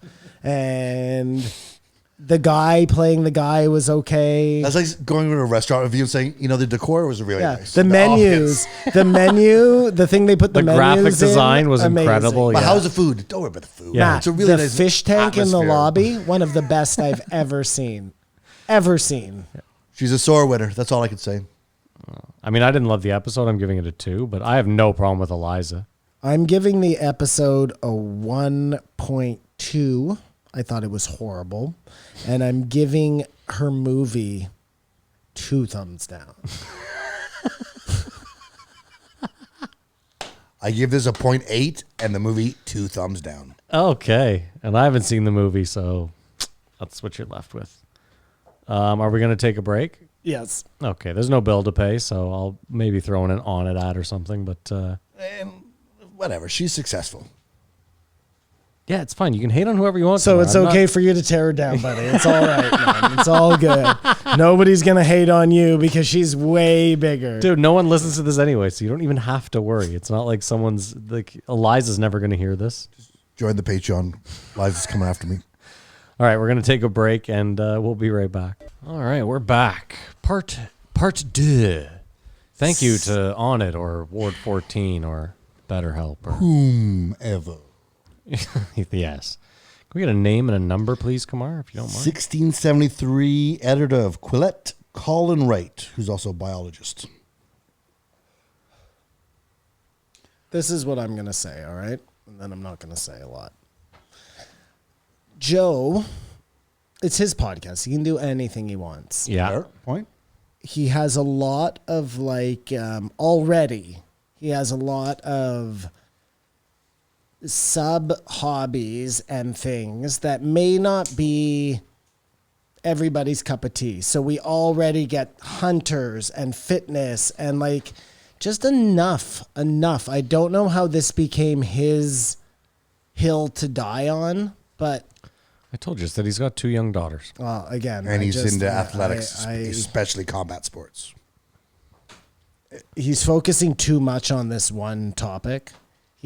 He has an alien guy once a month, but this is going to be like 3 times a week. Hopefully not. Hopefully this is the last thing, because one thing that I found in this podcast is he must have asked this guy 20 times, when did this start? Yeah. Over and over, like as if the guy was going to come up with it, which I thought his best answer was, I remember when, not necessarily podcasts, but talks of people, was the big thing was atheism. Yeah. Which the four horsemen of the you atheist see stuff movement, and just like inches of discussions of guys defending religion, defending atheism, which is what much more interesting, especially as an atheist, you know what I mean? And then they had that Me Too situation, the elevator gate. We told the story of there's a woman there who's an atheist speaker. So she didn't want to get hit on and stuff like that. They're going home. Yeah. So I said, do you want to go for a cup of coffee? She blew the whole thing out of proportion. That made the atheist movement implode. And then I never knew about Atheist Plus. But then that had, stupid name. That then turned into the woke movement. So it was, and it's so sad that atheism has sort of lost any of its steam or anything, because I've never seen a time for a greater argument. Did you see someone posted they should throw the Catholics out of Canada and give all their land to the First Nations? The Indigenous, yeah. And then we call it even? They burnt down 2 churches to the ground. And I understand why they did. Yeah. I don't know if that's the right way about doing it, but it's like... Did you see how Justin Trudeau said that the Pope has to come and apologize on Canadian soil? Like that's going to make a big difference, though? But kind of like he's not, like Canada isn't responsible. Oh, no, he said only the church is responsible? He has said sorry. He has. Well, of course he has, but anyways. No, I mean, I could see Stephen Harper, like the sins of our fathers. Have you noticed that old white Canadians look extra racist right about now? I've talked to some, and they're like, it wasn't our fault. It was 150 years. Like, not wanting to say, yes, what happened is horrible, and something has to be done. Especially with this news development. Is like we said, it's just going to get worse. It was sure enough. I mean, let's keep in mind, it was like 6 months ago where the fishermen were like burning down the native fisheries because they didn't like that they could fish all year round. So it's not like this is like oh my God, it's still going on. Like we signed these treaties with them that say they can do X, Y, and Z. And then when they do X, Y, and Z, we're still like, fuck off. But I think these developments are going to make everyone go a pause. Well, I mean, Canada Day is in like, so. what, 4 days, 3 days? So it's definitely going to put a damper on that. It's just not the way you want to come out of a pandemic. I have a feeling Canada Day is done, if you want my honest opinion. Moving forward? Yes. For the rest of our days? Probably. No. I mean, I could see. Listen, old white people will fight it tooth and nail for sure, but I believe the younger generation will rebrand it as, Indigenous But they'll Peoples Day. still party on that day and whatever, cut loose. Like, I don't know. I mean, listen, I never understood it anyway. We celebrated by getting hammered and blowing shit up in the sky. But it was sort of like when you were too young, you were walking with your friends, watching people, wondering why they were so loud and silly. Yeah. And then you And just then you did it. Yeah. And it's just sort of a rite of passage. I can see it going away, but I could see the meaning of it being changed. I mean, again, if you change the meaning, it's still on a weird day to change it, but who knows what they're going to do. That was my take on it, is that I feel like, but you never know. We forget quickly. Next year, we could just be back to fucking celebrating. Oh my God, Simon's going to be on camera. I think another question Joe kept asking guys, like, what is the point of this? What is the end game? And the reason why that's a super question, because there is none. It's just something to fight for, where before it was easier to fight. They were trying to get rid of religion. That got taken away, and now you have a never-ending battle for truth. Because, Kumar, I think woke culture was actually started on 4chan by trolls.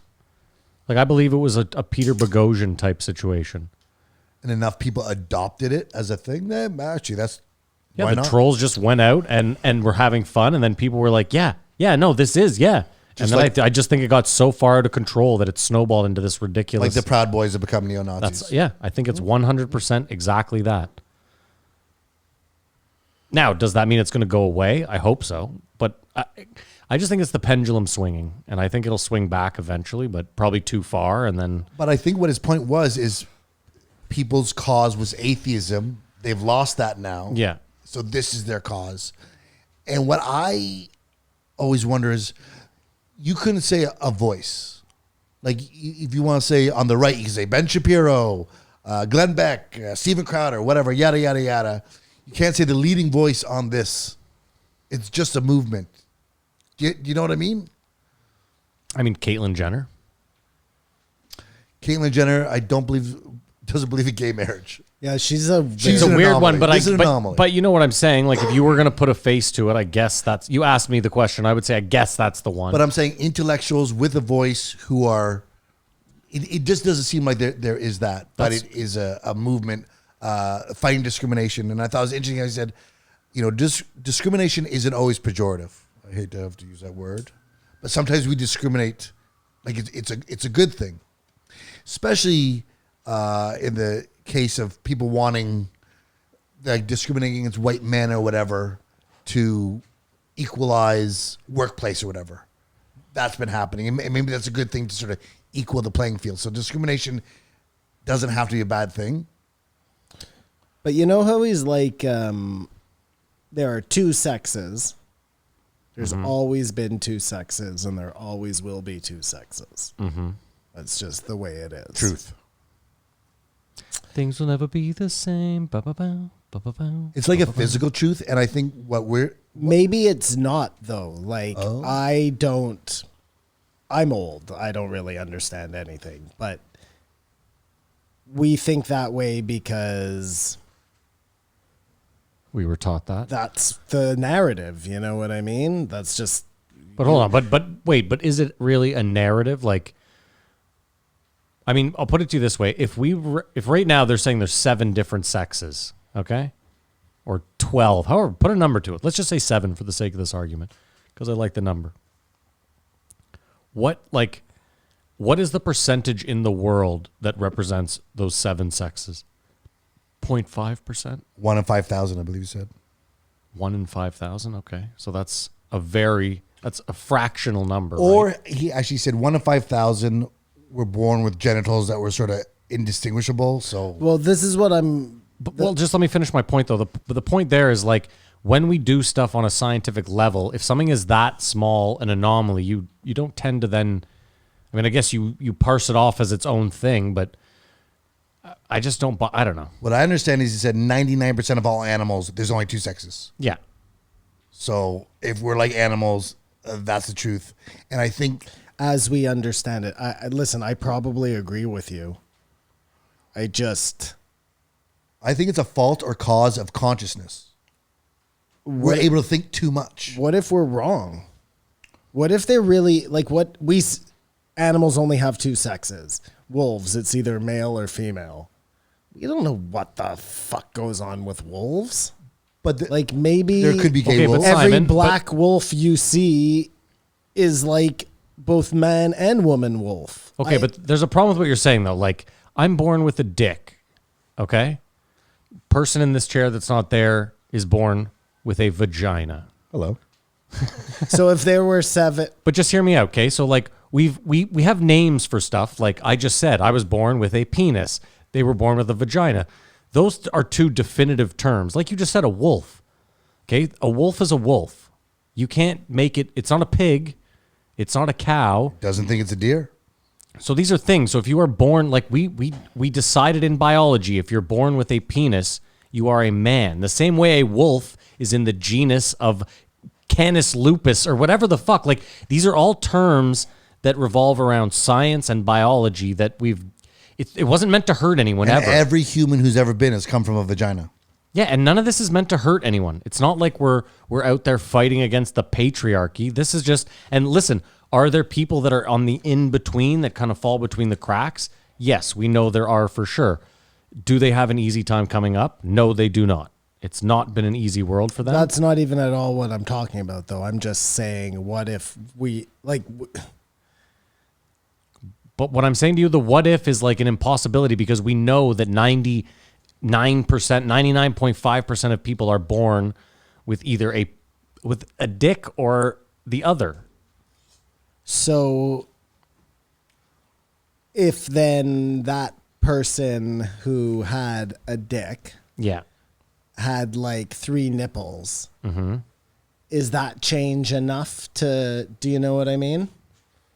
Like it. But what has 3 nipples that it's become then? Because you're like, that does that change enough? Do women have 3 nipples? No, I'm just saying, like, any difference at that point would be. So if I have 4 nipples, can I then claim to be a cow? Like, because I've then. No, but maybe you're not then man or woman. Maybe you're something in between, you know? I don't know. I mean, If you sure. had 4 nipples, you'd be some like hybrid type of scenario. Well, now you're talking about like breeds and dogs, because like dogs No, are all not- dogs, but there's different breeds, right? So I get it. You can't use. I get it. You can't use. You don't like the word breed because it makes it sound like we're being crass about these groups of people. But I'm trying to have an open conversation about what. Yeah, I just wonder how much like. I don't know. I wonder why Joe feels like he has to. I think Joe's He's so definitive on anything. I just Because think, this doesn't end anywhere. There is no end game to this. And what he said, you know how the fighter pilots don't want to talk about UFOs? Yeah. One of the reasons was because everyone thinks they're crazy. Sensible people don't want to push back or have this discussion because they don't want to look like bigots. I equate that to sort of the same idea as like, I'm just going to stay over here. Like, I think it's a little bit much, but I'm not going to say anything. And so they're just running out of control without any pushback. But it's because of the implications of how you will look. And I think that's the problem with the Olympics and why they're letting it happen. Because I think that was the last barrier. Sport is different though, because we're talking about a competition. Fairness. No. Yeah, but it's not fairness like you're being persecuted on the street. This is it's a game. yeah, with rules. Yeah. I agree in those cases, like, because if I have a daughter and You don't want her to lose to a 43-year-old who has a dick hanging between her legs. Yes. there has to be some fairness, right? Like for everybody involved. But what if we can bet on it? Like Laura Hubbard is the New Zealand man who's going to do the powerlifting, and they're saying they're going to. If I can bet on her, then let this thing go. Because that's an inside scoop, right? I guess she'll have low odds, She'll have the lowest odds because it's a man competing against women. and it's a sure thing. Yes, pretty much. So if we can bet on it, I say go for it. The biggest problem is there's no woman going the other way, right? Because that changes everything. Yes, So- if that was ever the case, then we could be having this If someone conversation. born a woman, transitioned man, went in and knocked out Francis, it's all up in the air, right? Yeah, unless it's like something of that magnitude. unless it's like equestrian. You know what I mean? Where the horse is doing all the work. That's not 'cause really, but you see what I mean? Like because that's an example someone will use eventually. And it just seems like that's why it's one-sided and not what they're saying. Like none of this stuff exists, all social constructs. And again, it goes back to only because we have consciousness are we able to conceive of these things. And just because you imagine something doesn't mean it's real. To me, the age, because I'd never thought about it, because I didn't know how old she was. The age was what really did it for me. Because I was like, no one at 43 should be winning an Olympic event. I can't think of an event that a 43-year-old could excel above a well-trained, like it just, you know what I mean? Unless there's obviously a discrepancy, which we know there clearly is. So it's, yeah, I just feel bad. Like, again, you have to feel bad for these girls that get to do this once every 4 years and they train for it. And, you know. And there's one person who wasn't competitive, possibly as a man, all of a sudden becomes the best. It seems suspect. What if you let the other competitors in that event do steroids? Would that then like No, it's still a different bone structure. Like it's not. The testosterone's not enough, he said. And what about if you're a lesbian and you don't want to suck a lady dick? You're the asshole. Oh, that's insane. That's the craziest shit I've ever fucking heard of. Yeah, like I just when you hear those things, you're like, what the fuck are we doing here? Yeah, sports, and then the prison example is also crazy. Yeah, letting a convicted male rapist go to jail with women. Hey, that's how you identify, brother. Who are we to question it? So this is why this is a constant conversation. I think we've been overrun with it. I'd be interested. Do you think there's anyone who's not, say everyone's aware that this is a thing? We're all woke that transgender is a thing. We accept it. You know what I mean? Yeah. Question sports, whatever. But is there someone exists who's like, what?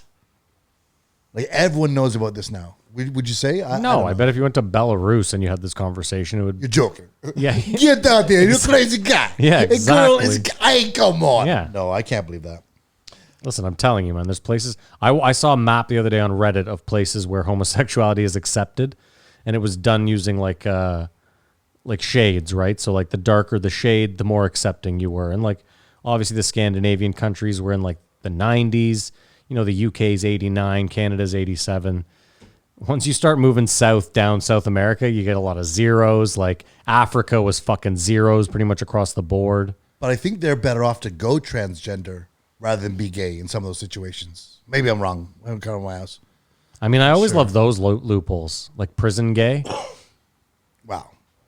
Like, yo, you got to do, that's different, bro. You got to do what you got to do. Like, what? Whoa, what? If you can think of it, it's possible. Well, you certainly ain't going to argue it because that person was in prison. So. Oh, listen, yeah, all the power to you, pal.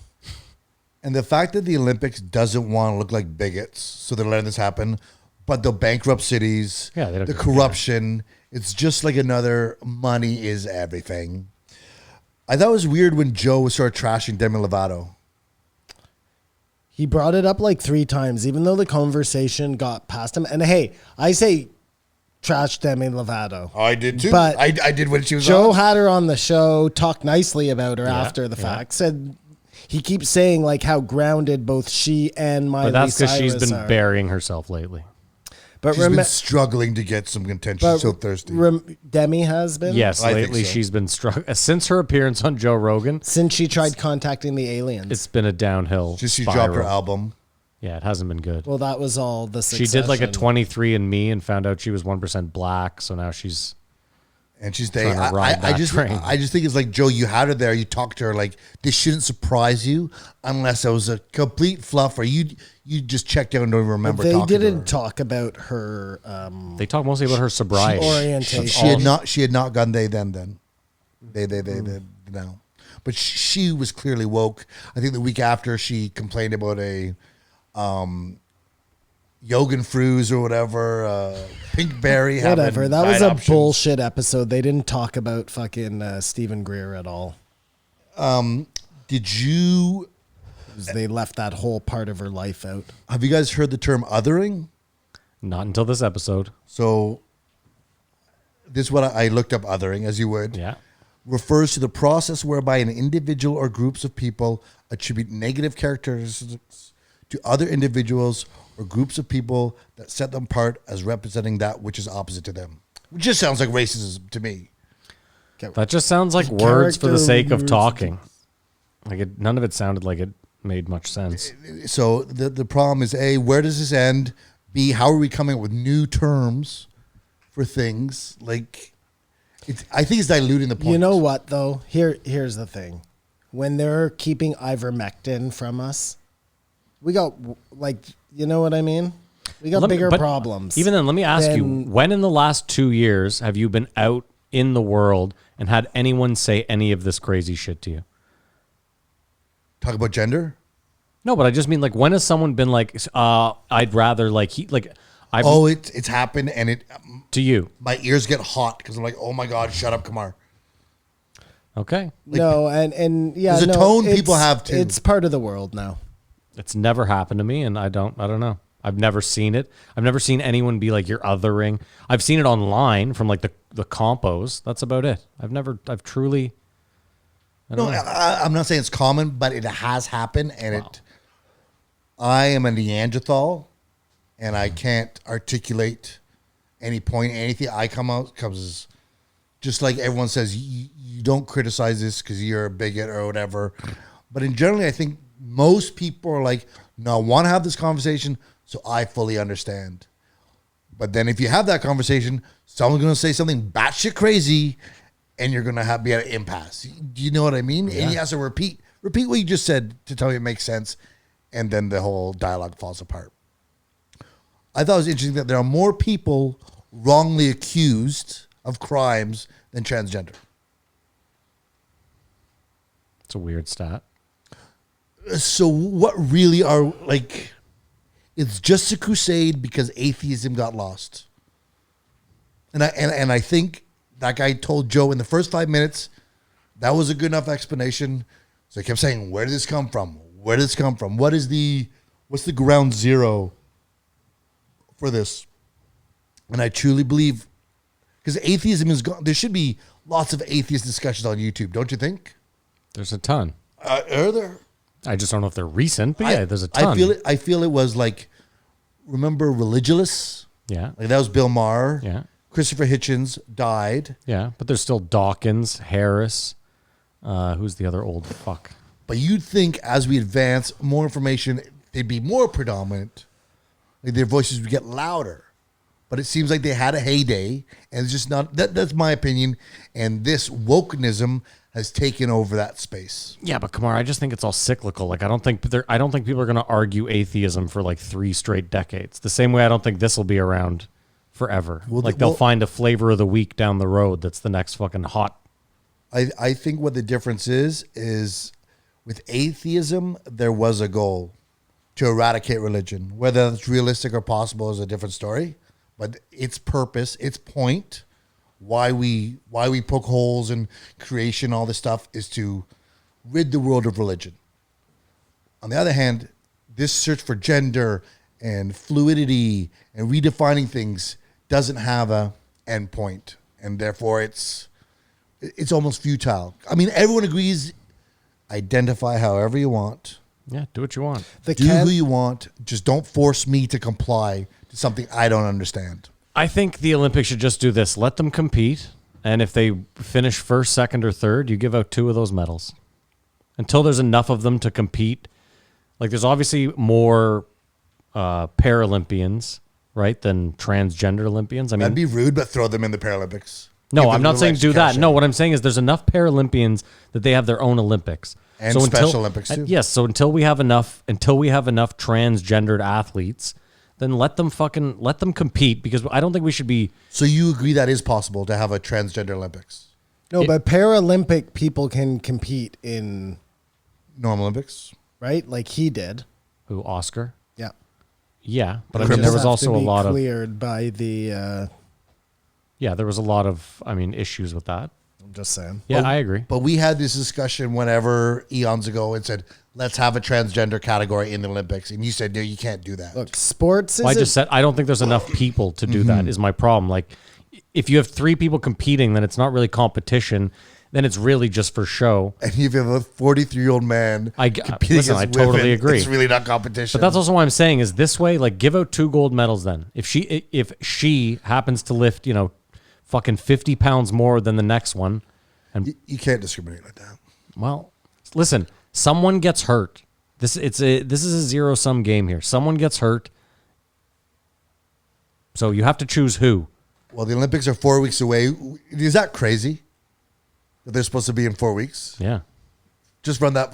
That doesn't seem like it makes sense. Skateboarding's in the Olympics. At this point.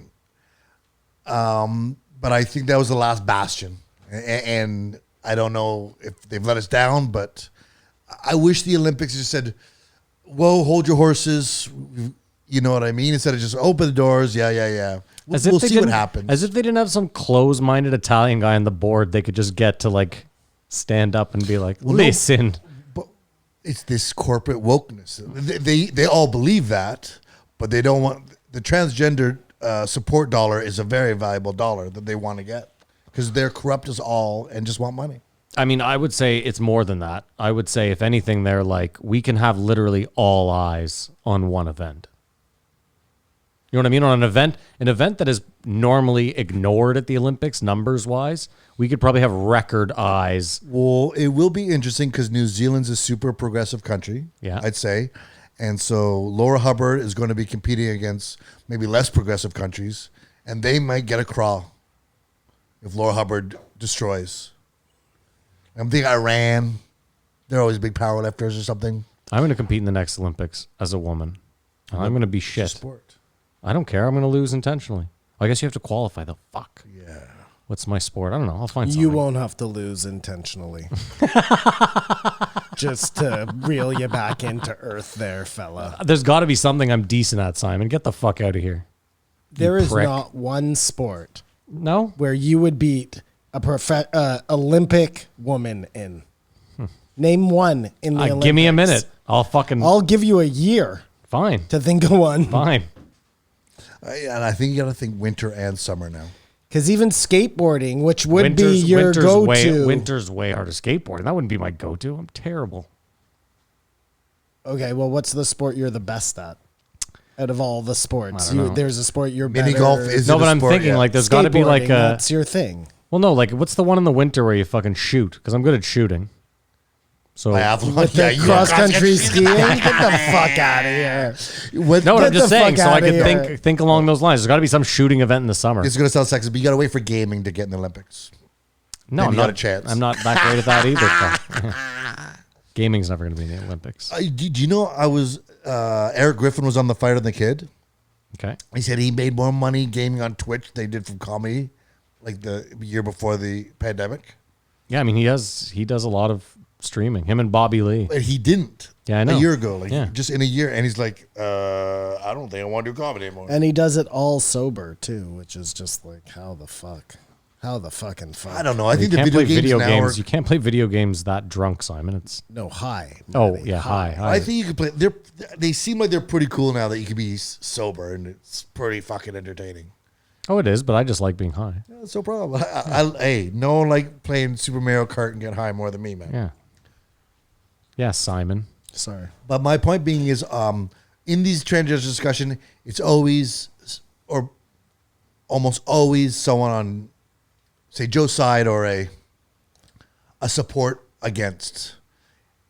We can't list these people, but if it would be Caitlyn Jenner, I need the other side for Joe. Yeah, have a transgendered athlete on to explain their plight and their side, and then maybe we can have Or a whatever more, this is. a It more seems open like a bit of a discussion. pile on, Well, but it seems like it makes sense. Is Joe's thing the athletics?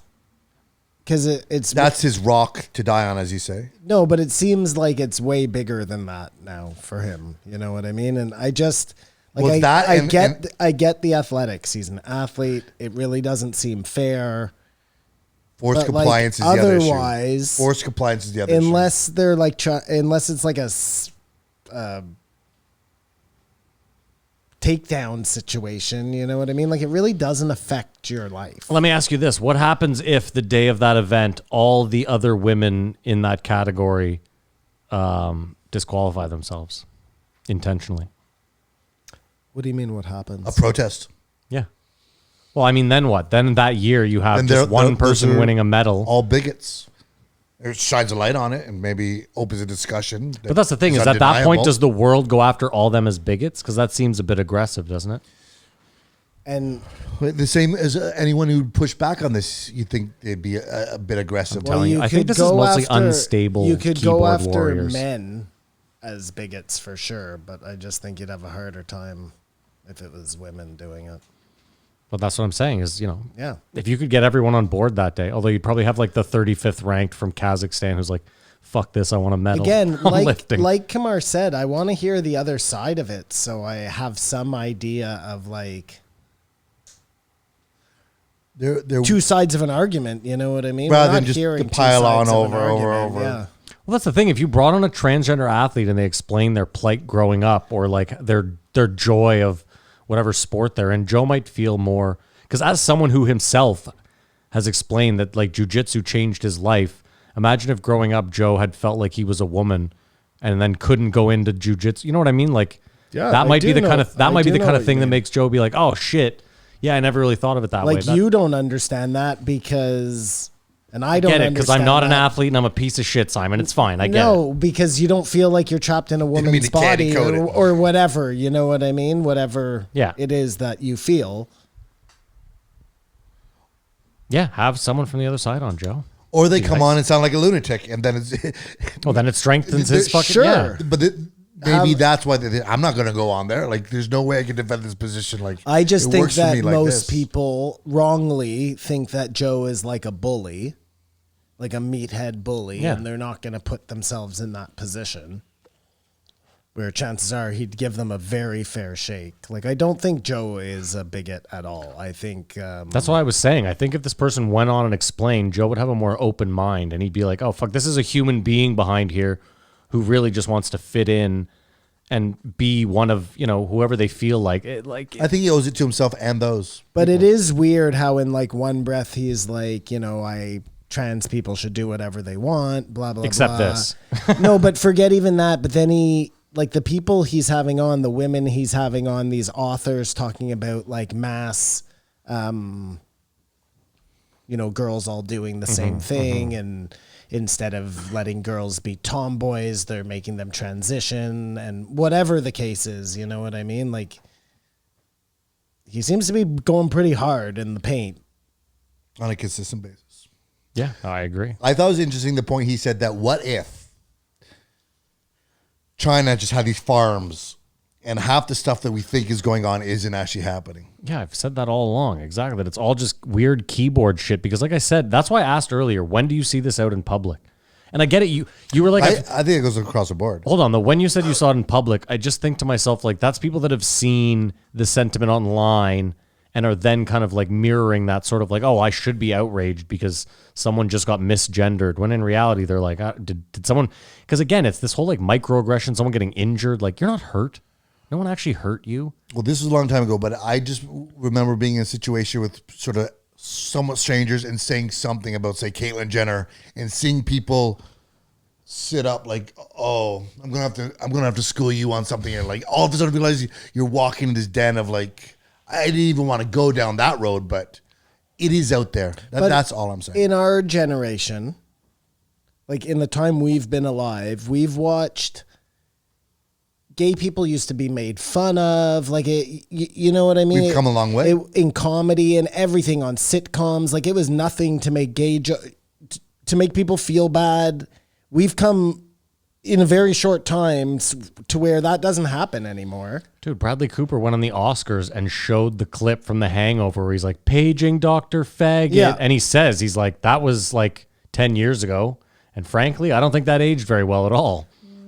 Anyways, It's kind of funny. My point I is, still think it's funny, but that's not what he was trying to say. my point is the things we don't understand today about whatever soon are normal. Like, that's just how things go.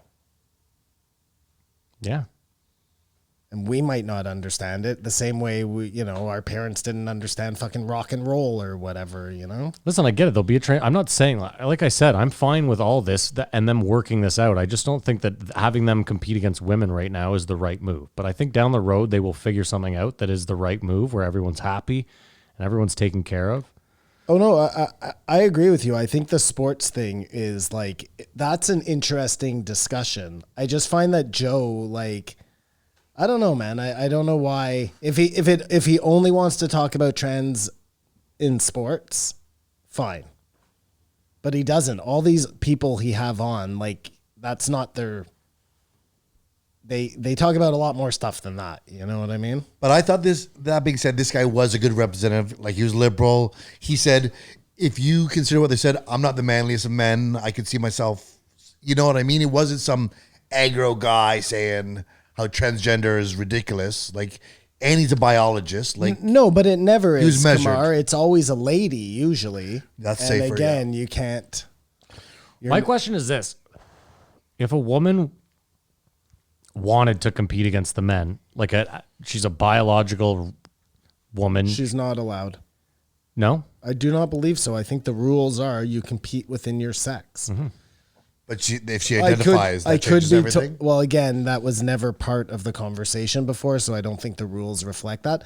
I could be totally wrong here, Maddie, but I thought it was like Because I'm still thinking about it You in my can't, head. the same way a guy can't just say, I want to compete against the girls. You know what I mean? No, but I'm just, that's the thing is I'm thinking about it. Like I randomly thought of course like not. ultimate frisbee. And I was like, if I transitioned, I would still want to play against the guys, to be honest, because it's a more competitive, like unless I just wanted to win, which is weird. It's like people that cheat at video games. That's how I know it's a crass, weird way to put it, but like, I just don't see the point. Like if you can put some code in where you can't miss a shot, that there's no fun in that. Well, some people get fun out of always winning. How? You just don't get fun out of that. Yeah. Well, do you? Well, I don't personally, but I know that some people just want to be on there and fucking tell you how shitty you are and never lose. You know, I think that's it. We have to listen to these athletes. Like, is it so important for you to win, or is it just like compete in your wrong skin? Like, we have to hear from them. Yeah, I'd like to. Yeah, I'd like to hear from someone. I mean, I will say this. I don't know that Joe is maybe the best. I could understand why someone would feel antsy going in there. I totally It's home do. turf. You know, Joe is. He's proven to be on the other side. Yeah, and he's proven to, you know, if you watch that Adam Ruins Everything, you could be like, this might not go very well for me at all. Like, no matter how I come at this. So, Like, I bet you even the alien community are thinking twice about going on Joe Rogan's show at this who point. knows? Well, we always said it got too big, but it just seems it's a one-side discussion. I agree with most of it myself, so it just makes you look like a piece of shit, which I am. So I'm just saying there's Everything no is what way it there is. isn't a well-spoken, level-headed transgender athlete that could go on and calmly explain. but their we are having plight to trouble Joe. identifying that. I don't Yeah, of think course, yeah. I don't think it has to be an athlete. I just think it has to be somebody who wrote a book from the view of the other side, right? Fine, Like, but an athlete would be the best because, again, it's something that Joe has a very close tie to, and it seems to no, be agreed. But this guy wasn't an athlete. Do you know what I mean? He was just a guy who wrote. fair enough. Yeah, about- but I'm He's saying a biologist, just a biologist. So have a biologist on the other side. Yes, or, you know what I mean? exact. Who has a different point of view, and we'll see. the reason I wanted the transgendered athlete was it's right from the horse's mouth, as opposed to a woke, super left I wing understand. college Yep. professor who he could tear apart, and we're not going to believe them either way. Whereas if it's someone who's actually saying, "Listen, this is how I felt growing up. This is how I feel now." Again, It if would you be humanize it, you know what would be great is if like Whitney held some of those beliefs and could go on and talk to Joe, like somebody Joe respects, Yeah. who thinks totally differently than Joe does on this issue. if, Yeah, Joey, but if Joey agreement, Diaz was like super pro, No, Whitney would be the perfect person. Yeah. That I could really get behind that. I would like to see that conversation. I think we just bring Demi Lovato back. No, no, 'cause we please know, don't. you know? God, don't. Unless ever- she's never, gonna- serious. never again. Unless she's coming back to talk about aliens. No, even then, no more. No Demi Lovato. Are we rating this one then? Are we done? Yeah, I can be done with this. Okay. You are. Do you want to start, Kumar? I give it 3.2. I give it a 2.5. And I give it a 2. I fell asleep for part of this. That tells me something. Both times? No, but the second time. Was, Gotcha. All right, let's move on to the last one. 1674, Clay Newcomb. I knew he'd do this too. I looked Saturday at like 3, Too good to be true. and I was like, this doesn't make sense. And then sure enough, I see on the YouTube a clip from 28 minutes ago about bear grease, and I was like, this motherfucker. I mean, The this, bear grease was so goddamn interesting. Yeah, I learned so much in this podcast. finally, I knew like- it. First of all, this is the classic story of a rich kid turned hunter. He was a rich kid? Well, this is my dad was a banker. And I don't know if it's like, I don't want to talk about it, but it was. But could you imagine a bad banker? Like my dad was a banker, he lost everything. Yeah, You shit don't really hear banker. that. Yeah, you go I'm not to the taking woods. anything away from him. Seventh gender Arkansas. Amazing mustache. We've been talking about bears week after week after week. We got into it. As Simon said, like normally the hunting ones I really don't enjoy. I actually learned a fair bit from this one, so I didn't find it as unappealing. This was like Ranella without any of the like conservation or shit that bores me. They got there. Did they? Yeah. Yeah, there was a But if you told me this was vanilla, I would have said, okay. They basically sound the same to me. I find Ranella just like, I don't know. This guy didn't have that same pomposity, I guess, or is that a word? pomposity. I don't care. Pompanouity? Bears have the most powerful nose in the world. He wasn't sure of that. Are you sure that's not Big Bear? I didn't Just like how he pushing that? described it. If they spelled lasagna, he'd be like tomatoes, cheese, sausage. Don't put sausage in a fucking lasagna. Some people do. They mix the meat with Out of the half casing? Half half pork, half. I mean, a good bolognese. A third pork, a third A good veal, bolognese a should good be- beef. Yeah. I'm gonna find out about this bear thing. Just But I give was me a sec. thinking, if you were a hunter who lived somewhere and you just went about your business, support your family, whatever, followed all the rules, and someone told you, hey, you should stop hunting, what would your reaction be? Go fuck Go yourself. obviously. fuck. It would even be. But why would you? Well, no, but I wouldn't listen to that. I also wouldn't be go fuck yourself. I'd just probably walk away. What I'm saying, there's clearly pressure on people for hunting. I don't think these conversations would be happening if there was, because they start off the grip and grin is the easiest thing to criticize. You're saying someone's smiling over a dead animal. I think it's that people that are like vegan or vegetarian or that don't like the death of animals, they just don't like, I think it's that they don't like that there's shows or like like what they feel is a glorification. Because I think if those things didn't exist, you probably would never hear about it. Because hunters, it's not like there's anyone in a field picketing or like yelling, trying to save deer while hunters are out there. You know what I mean? It's all done like you're saying online. And also, like, wokeism came. There was a time when no one thought hunting animals was a bad thing. Of course, Like that's how we're 1900s here. or whatever. Yeah. If you were one of those vegans or whatever and someone got killed by a bear, do you think you'd change your perception, say, for that one particular animal? Like, they're not. Do you know what I mean? No, I have a feeling that vegans would be like, well, it's their earth too. You and were in maybe the wrong place at the that's wrong it, yeah, time, and the bear ripped you to shreds. Yeah. Dude, I saw an article the other day. This guy rescued a hippo from a river, raised it for 6 years, went back 6 years later to the river, and the hippo dragged him in and ate him. The circle of life continues. So most websites say the African elephant. Has the best smell? Yeah, but I found one that did say the bear. So I don't know. Just like I mean, in this guy's what's defense, the name of the drug? in this ivermectin, Allen Iverson Mectin. We'll just never know. in this guy's defense, I don't think he comes across a lot of elephants, so he probably, he's Maybe like, he in meant my North world, American in my animal. world, the bear has the best sense of smell. Yeah. I mean, elephants have a 62-foot nose, so. Sorry. Well, someone talk. Did you guys see that they found an offshoot to humans? I sent you that. I sent you you sent that to yes. me? Yeah, very cool. You're welcome. Dragon Man. I had already seen it, but that's why I was... Don't do that. Don't fucking do that. I'm sorry. I listen to a lot of weird podcasts, so... I gave you You just gave me. mind-blowing You know what's up. crazy too is you just gave me a human emoji, like you Two guns. dude. Fuck you. Is that an emoji? Well, I don't know. Might as well be. And do emojis make noises like... What a piece of shit. So I thought they did a real How good. angry he gets, eh? When... Oh, no, I was just waiting for. Mark's never angry. He loves banter. I'm on mushrooms. There I you was go. gonna say. He waits till the third act to drop that. I thought they did a good job of articulating, say from like if you pull up to a dump in your truck and there's a bear in the garbage can with his ass hanging out, you shoot it. It is amazingly difficult to hunt a bear. Like they said, the whole nose story was like, it knows you're 1,000 yards away. Like it's incredibly difficult.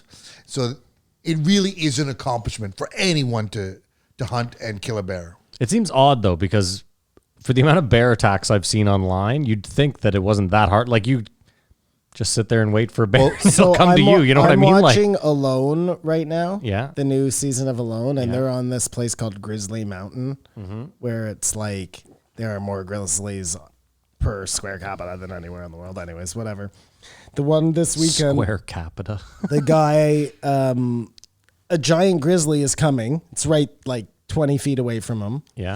And he's yelling, "Hey bear, get out of here, bear, go bear," and he's like trying to scream at this bear. And the bear just keeps looking up at him and then coming forward. Of course. And then they have these like bear, Bear mace. no. Well, they have bear mace, but they have these like firecrackers to scare the bears away. Bear flare? Bear flare. And he bear flares and the thing just looks at him, keeps coming. He's like, oh, well, this is a problem, you know? And finally, the things like, you to me, any bear flares and it runs off. But like, I thought we were going to watch a mauling right on fucking television. I thought it was interesting how he explained it's sort of a toss of what gun you use. Like the bigger caliber might be good, but you might get a shot off a miss in your aim, and if you hit it in the skull, it might bounce off the skull. Like, you should see the guns though, like on all these shows, because I've been so into these. I've been watching that new Below Zero, Next Generation, like anything I can watch, I've been watching, and they all use these like Colt 45s as their fucking bear guns. Huge gun. yeah, because one shot is not going to stop a bear rushing at you. No, not one of those grizzlies, man. Those things are fucking ginormous. Have you ever seen the video of the two guys riding their snowmobiles? And one of them goes this way, and they're like, there's a bear running the same direction they're running, and they kind of split like each side of the bear. And this guy's got a GoPro on his helmet. Yeah. And as he goes to go by the bear, it turns around and stands up on two and like takes a swipe at him. And you can see, like, dude, it was probably a foot away from this guy, but fuck that. And if you're anywhere near a bear, why your instinct would be anything other than just get the fuck out of there. Winnie the Pooh? Fuck Just that. too much. Well, Winnie the again, Pooh. and then you're like, Bo. you're asking, imagine that situation, Maddie. It's like the most scary moment of your life. And you're asking somebody to pull out a camera and film. Yeah, fuck that. Fuck that. That's why there are no Bigfoot videos. That's why there are no UFO video, because you get fucking scared. UFO's way different. See, I brought that all the way back. Yeah, great. From 2 The weeks ago. animal kingdom is similar to the human kingdom. That doesn't make sense, but for my example, is that old males are useless. Yeah. I thought that was very interesting. Like, they've sown their seed. Yeah, this guy's done. They're going to kill smaller things. Like, Yeah, he's just shitting in a lake now. We can get But rid of they this guy. will stay and propagate their lousy seed for as long until somebody dethrones them, you know? no, they could kill their seed. No, but I'm saying like in the animal kingdom, Yeah. like that animal could be past his prime, like a gorilla, silverback gorilla and his troop. Mm-hmm. He's past his prime. Like But he stays there till someone usurps him. until the younger gorilla can get rid of him. So there may be a time there where it's not best for the troop or the pack or the whatever. Anyway, I don't know what Would I'm it be, talking about. the idea is they've set up the rules of hunting is the bigger, the older, the better it is. And you're more encouraged to kill that. And that whole system of hunting pays for the preservation of everything, which I think people have to understand. Imagine if the government started doing that. You could hunt white people over 40. Old It wouldn't be. It would be like that's the over purge. 80. Okay, fine, over 80. That's the easiest fucking prey Well, out there. listen, as long as you're getting your tags, Yeah. I figure that's fine. Like, as Simon's long just as got it's three old men as long as strapped to the it's- top of his As long as car. it's monitored. But if you're getting hunted, You're you should paying get your UBI. taxes and your... Yeah, if you're getting hunted, you're on government assistance. You get a lot of across money. the board. You Yeah. get a motorcycle, Yeah. bulletproof vest. Well, listen, the rules of the game were always if you make it out of the game, you get a big payday. Yeah. Like But you get, But you're you need rich, some sort of you stipend know? to get you through the game. No, actually, I'm against that. No, you you had gotta all get- your life yeah. to prepare. So if you're not Jack LaLanne out there, you better be fucking You can get a huge payday. right. Literally, survival of the fittest at There that you point. go. Iced tea, baby. Yeah, Iced tea, baby. that's surviving the game, but close. And people should think about You knew exactly what I was talking about. Yeah. And this I week's corrected movie you. game, surviving the game. No, we already did surviving the game. This week's movie game, The Game with Michael Douglas. Go. people should think about hunters don't want animals to go extinct. No, Do you know what I mean? Like their own self-preservation. but I don't think. Do you really think that people think that hunters are hunting things into extinction? Is that what you think the beef is? I would assume PETA, vegans, whatever, are thinking that they're attacking hunters for the preservation of animals. No, but sometimes, like for big game hunting, let's say. If you're hunting an endangered animal, If or- you're hunting whales or whatever, like Well, they don't there's no protect them at all. reason for you to hunt the whales. But if you're paying $500,000 to hunt that whale to protect 20 whales, it could be justified. Right. The problem is the amount of times it's actually justified like that. You're talking about specifically though, like African conservation with endangered. There's That's a little still different. poaching. There's still. Yeah. Like Right? there's no poachers in North America, so it's a different debate. Well, there are I'm totally sure there poachers are. in North Fine, but not America. poachers of like endangered. Like what endangered species live in the States that are No, hunted but readily? People poach things out of season. I get it. Yes, that's not the poaching I'm talking about though. I What meant things in North America are on the polar bears? that are hunted. Polar bears. Who hunts polar bears other than the I think Indians? Lots of only people First would Nations hunt. can hunt. Yeah, polar but bears. that's what I'm saying. No, They're I allowed. know, They're because allowed they're to. not allowed to hunt them. Is that what you're talking about? There are people who break those laws and hunt. They didn't even polar get bears. into polar bears. That's what I just realized because they don't know shit about them. They must have the best bear grease, eh? Because of the fat. Yeah, let's Their- talk. their thick skin Let's and talk stuff? about the bear grease. How come it's taken us so long to get there? How that was currency back in the day? Like that's fucking cool, man. And what all- a time to be alive when just kept- hunting bears, killing bears is what made you rich. It's like Red Dead Redemption.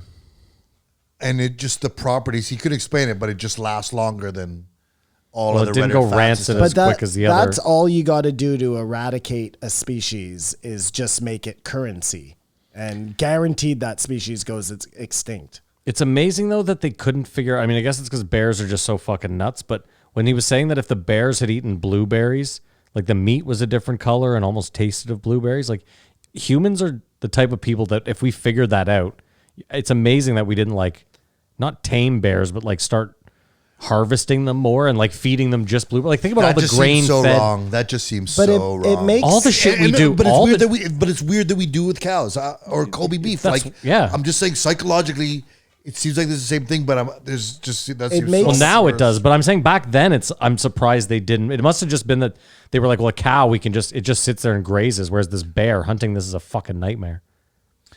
Well, like Let alone trying to get it to eat blueberries. no, when they were exploring, crossing, North America, there's no. If you don't have to shoot the bear, guys, please. Like No. conservation it wasn't a word, No. or anything like that. Well, It was especially survival, when it was survival, worth survival. money. But keep in mind, conservation As wasn't well. a word back then because everything was so bountiful. So there was no need for them to think about conserving anything because they were like, there's literally 6 million bison. Like, look at all the bear. Other than raccoons, it seems like there weren't as many raccoons. There is no way we can go through all these buffalo. The only way we could go through all these buffalo is if we just started running them off that the cliff. yeah. In mass, yeah. Funny you say that. And those things blew up too, eh? You heard about that? What do you mean? All the buffaloes would then rot. Oh yeah, and the heat Get hot would, inside yeah. and they'd- Co- But it they'd would make spontaneously sense combust. that bear be worth so much because they were so hard to hunt, right? You're hunting the very apex predator. Like it's not the same. If you make squirrels worth all the money, Yeah. like that's too easy. Everyone's rich. Then some chump can just go out and you know what I mean? It had to be the bravest guys who were willing to go against the bears. But it's also mother of all necessity. Like Kamar said, if the fat Right. lasts Yeah. longer than all the others, then it's kind of a no-brainer. But listen, if like squirrel fat lasted 4 days and bear fat lasts 5, Yeah. It would But I have bet been. It would have squirrel been, fat probably only it would've lasted been a day. squirrels, man. Might be an animal on our toonie. it's so crazy on alone. They get to bring like a weapon with them or something to hunt, not a gun, but you're not allowed to hunt squirrels. You can hunt anything. You're out there surviving. Why? Is there a reason? Just in Canada, it's in BC. Just Interesting. squirrels endangered. You can't hunt them. So you're sitting there looking at a squirrel as you're starving to death with your bow. Like, what kind of fucking show is this where you can't hunt squirrels? Ridiculous. It's very interesting. Yeah. I have a huge problem with that. Were they black squirrels or gray? I don't remember black squirrels in Vancouver. I think it's only gray. Well, not up in the woods. It's always color. It's red squirrels a lot of the time. You don't see black squirrels in the woods. You don't see black squirrels in the States. You see black squirrels only in the cities. I think it's like a rat squirrel hybrid thing. I'm telling you, when I lived in the States, I didn't see a single black squirrel, not once. It's a scrat. The one thing they say that I sort of felt A in my head, zonkey. I was pushing back on is if we don't hunt these animals, they'll be out of control. They'll just be a nuisance to us. Yeah. I don't think if we eliminated the animals would just ruin the planet. Like No. we are sort of keep them in line for a better planet. No, I think a lot of bad things can happen if the animal, they start shitting too much. You know, like it's more than just. I think it's a nuisance to But again, humans, though. how does that work, Simon? If when they got here there were 6 million bison, like that's what I'm saying is I don't. Because then back then there were more wolves to eat them, and then we came and we hunted the wolves because they were a danger to us, and we took out the bears because they were a danger to us. Yeah, and I still think Kamar's right though. That it's it's like- more of a nuisance it's to like us. with than- If we go away, it all works out at the end. It's like with the cave bears that Dan Flores there was talking about. And he was saying that when the Bering Strait was open, not the Bering Strait, the ice bridge, whatever that is, when we were able to walk from Russia to Alaska. You know what I mean? That yes. the Bering Land Bridge or whatever. Anyways, he was saying that for like 100 years, it stopped the progression of man Because they couldn't get across because of the big because of bear. the bears, Yeah. and then they just has found a way to hunt the bears to total extinction. Like Keep if in they- mind, though- if it's enough danger to the a story old as progression of time. No, but man, hold they on. will There's a difference though. You're talking about a giant apex predator where more likely than not there just couldn't have been there might not have been able to be an abundance of them given how much food there was around them. You know what I mean? Like there's a lot of apex predators that just can't reproduce at high numbers because Bigfoot. oh yeah, exactly. Well, I mean maybe he's reproducing en masse on a different planet. Oh, as what we you- learned in this episode, Bigfoot is just a bear up on its feet. Or underground. No, again, that's just like. Simon hates that. He's not Well, having that. I'll agree with this. Many Bigfoot sightings are probably a bear on 2 feet. But some people like aren't just seeing it willy-nilly through like the bushes. Some people see what they see. You don't mistake a bear on 2 feet for a fucking giant ape. Like again, it's like, oh yeah, the fighter pilot doesn't know what he saw. So Simon, let They me ask you know. this. Let me ask you this. It's their job to know. Okay, so you've used the fear thing a couple times recently as why there's no. So how long do drones have to be around before you then admit? Because like at this point, drones have been around, let's say 10 years, but 5 since like they've been readily available to like anyone in the public to just grab. So would you not think a drone? Because there's no fear. If you're flying a drone and you see a Bigfoot, there's no fear involved. You're just flying that drone. Why is nobody catching Bigfoot on drone video? Is that what you're saying? Well, I mean, I know you're going to use the invisibility cloak as a way out of this, but let's say no invisibility Well, cloak. I don't think they have drones just scouting all through the. No, but there's enough the drones woods. but most people use their drones outside the city in the woods because that's where you tend to get away with it the most. So And they're just pretty asking- quiet too. yeah, so I'm just Well, asking I at what mean- point, like if Anywhere where you're flying a drone, yeah.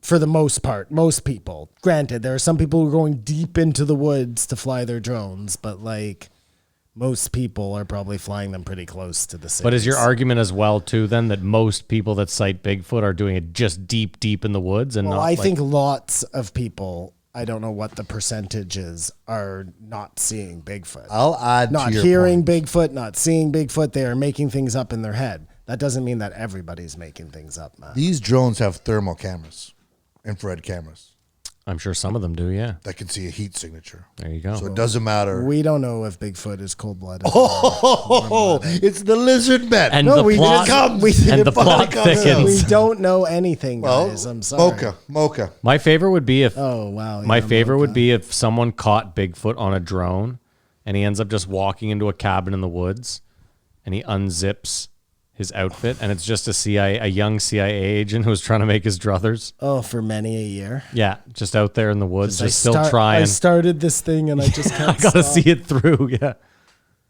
I wonder if mildew smells like Bigfoot pussy.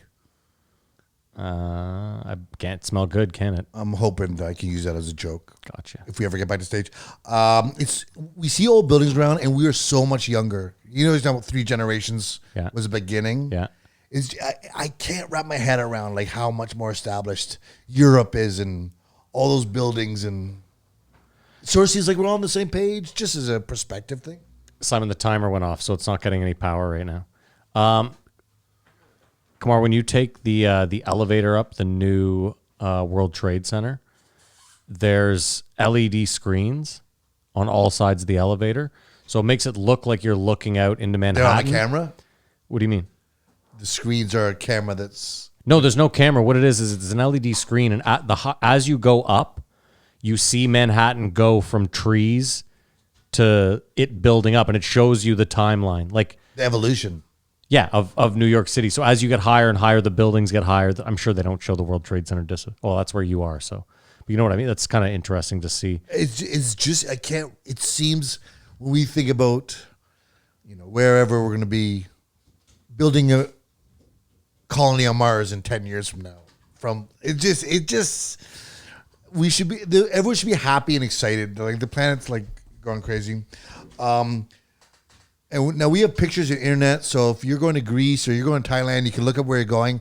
How crazy is it putting your family on a boat, going someplace that you have no idea? That's one guy said, there's no cats and the streets are paved with cheese. Yeah, I can't. It blows my mind. It's crazy that people still do it. And what a crapshoot that it worked. Like it could have been a shit. Or like what if they land on Greenland or something, or yeah. It really worked out because what an abundant country North America or continent North America turned out to be. Yeah, but I mean, again, you didn't really see the fruits of that. Like your kids or grandkids saw the fruits of that when you showed up. It was nothing but hard labor for.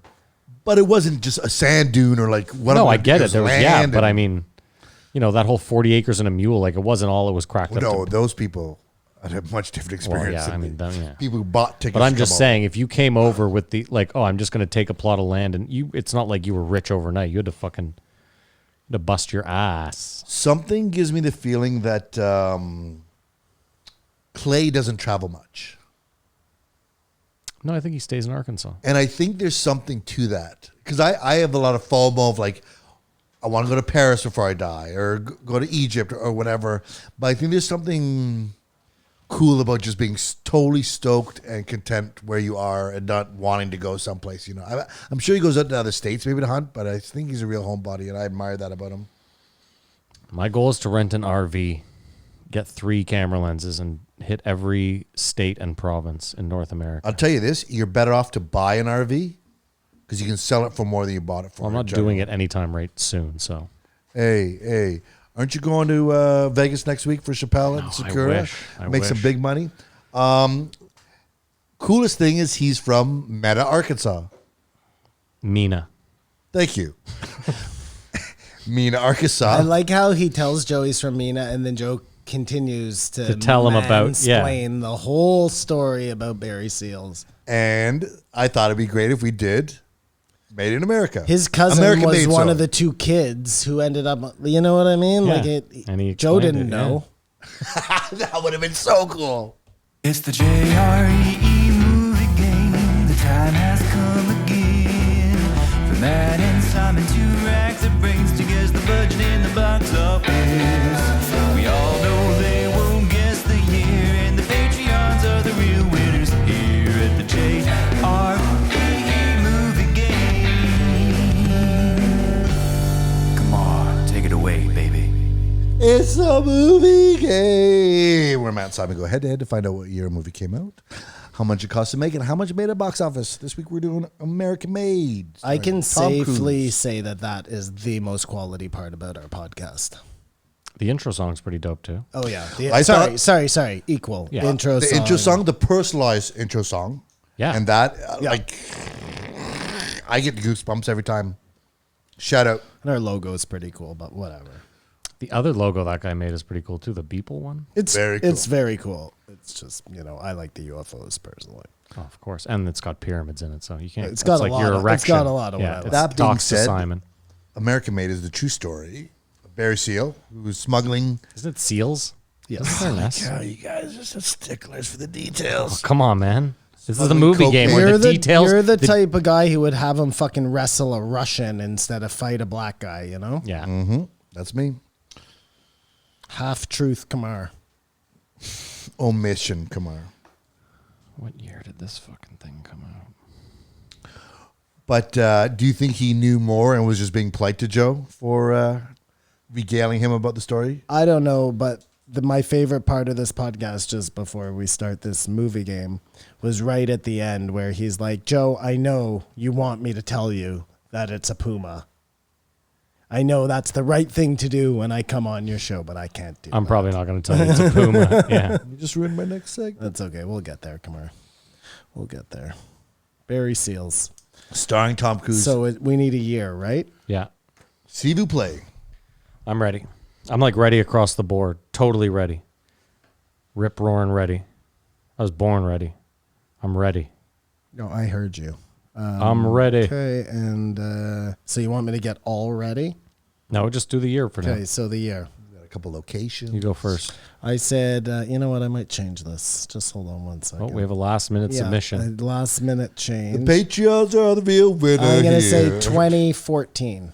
That's exactly what I said. No, it was a lot more recent. It's 2017. Okay, well, I changed it from 2015. Interesting thing, though, here. Kudos to Wikipedia. It says it came out September 29th, 2017 in the United States, but August 18th, 2017 in Taiwan. So in China. Thanks for that. Taiwan. I don't want to have to apologize. I don't want to have to make a sorry, heartfelt... overlords. Yeah. Okay, Simon, I'm ready, as I said. Well, yeah, right. I'm not As even I close, stated. so I'll just whip something up in my head. Is there anyone other than Tom Cruise in this film? Kumar, you didn't... Oh, I had a new thing where I just pulled out the relative information, but I can tell you. No, it's fine. I already answered, so it's only helping Simon. You know what? Don't answer.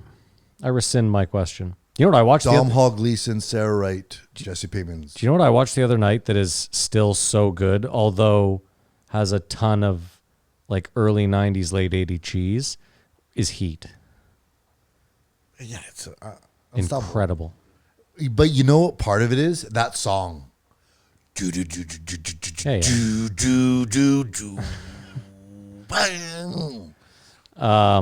Heat was, it's Val Kilmer's at his best. Because there's a couple things you're like, no, just don't go there. Like, for me, like it almost is the perfect movie, but there's some of the decisions made. You know what I mean? There's a lot of cheesy, like early 90s, some of the background music, like when De Niro's kind of courting the chick that he meets in the bookstore, like it's like that guitar riffy, like, but it's, I don't know. There's I some, thought you meant it was just gonna be Al Pacino's overacting.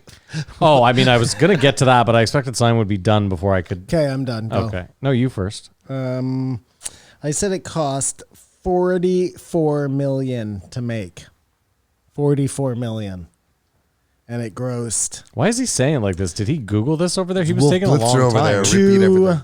237. Well, we're close on the budget. I said it cost $41.5 million, but I said it only made 114.7. I thought you guys were gonna blow my mind. Came out in 2017 and cost $60 million to make. It made 134.9 million at the box office. I was 20 million off on there. Yeah, very close, very close. Either side, but I thought someone was gonna nail this one. No. It seems like a lot of money to make that movie. I think mostly it went to Tom Cruise's trailer. You know what the weird thing is? Whenever we do the movie Tom game, Cruise makes 30 mil right off the bat. yeah, but he's producing it. So how does that work? Half the budget. Every time we do the movie game, I think to myself, the further back, the less likely I am to get it. It's just a fallacy. Like No. it doesn't matter if it was made 3 years ago. And you guys have complained on both ends. That's what I'm saying. I'm not even That's complaining. too recent. That's too old. Well, if I haven't seen it, that's one. That's one. Well, that's- everyone agrees on that, but it's the movie game. Fuck, I love you. Brought to you by nobody. Well, it's brought to you by Tyler Duvall. For now. Yes, the theme song. Go check him out if you're ever in. What the fuck city is he from? So then, Simon alluded, Joe brings up his cat. And Newcomb had just done a series of podcasts about legends of cats all around North America and why there wasn't one. What do they call it? The Pumatan, I believe? Or Jagartan? A mythical creature or whatever. Yeah. And I thought the way to see was really intelligent because they're saying you have a photo of it. Yeah. So Put something there. put something the size of a that you house think- cat. and if and it's then way you- bigger. Yeah. I mean, this guy was like, I don't even think it's a cat.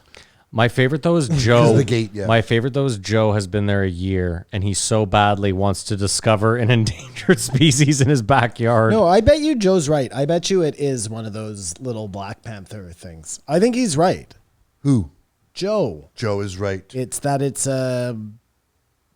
what does he call them? Keep in mind it's Jaguar Texas. tan. It could be. Was it not a a jaguar? Jaguar tan. It's not a Jaguar Jaguar tan.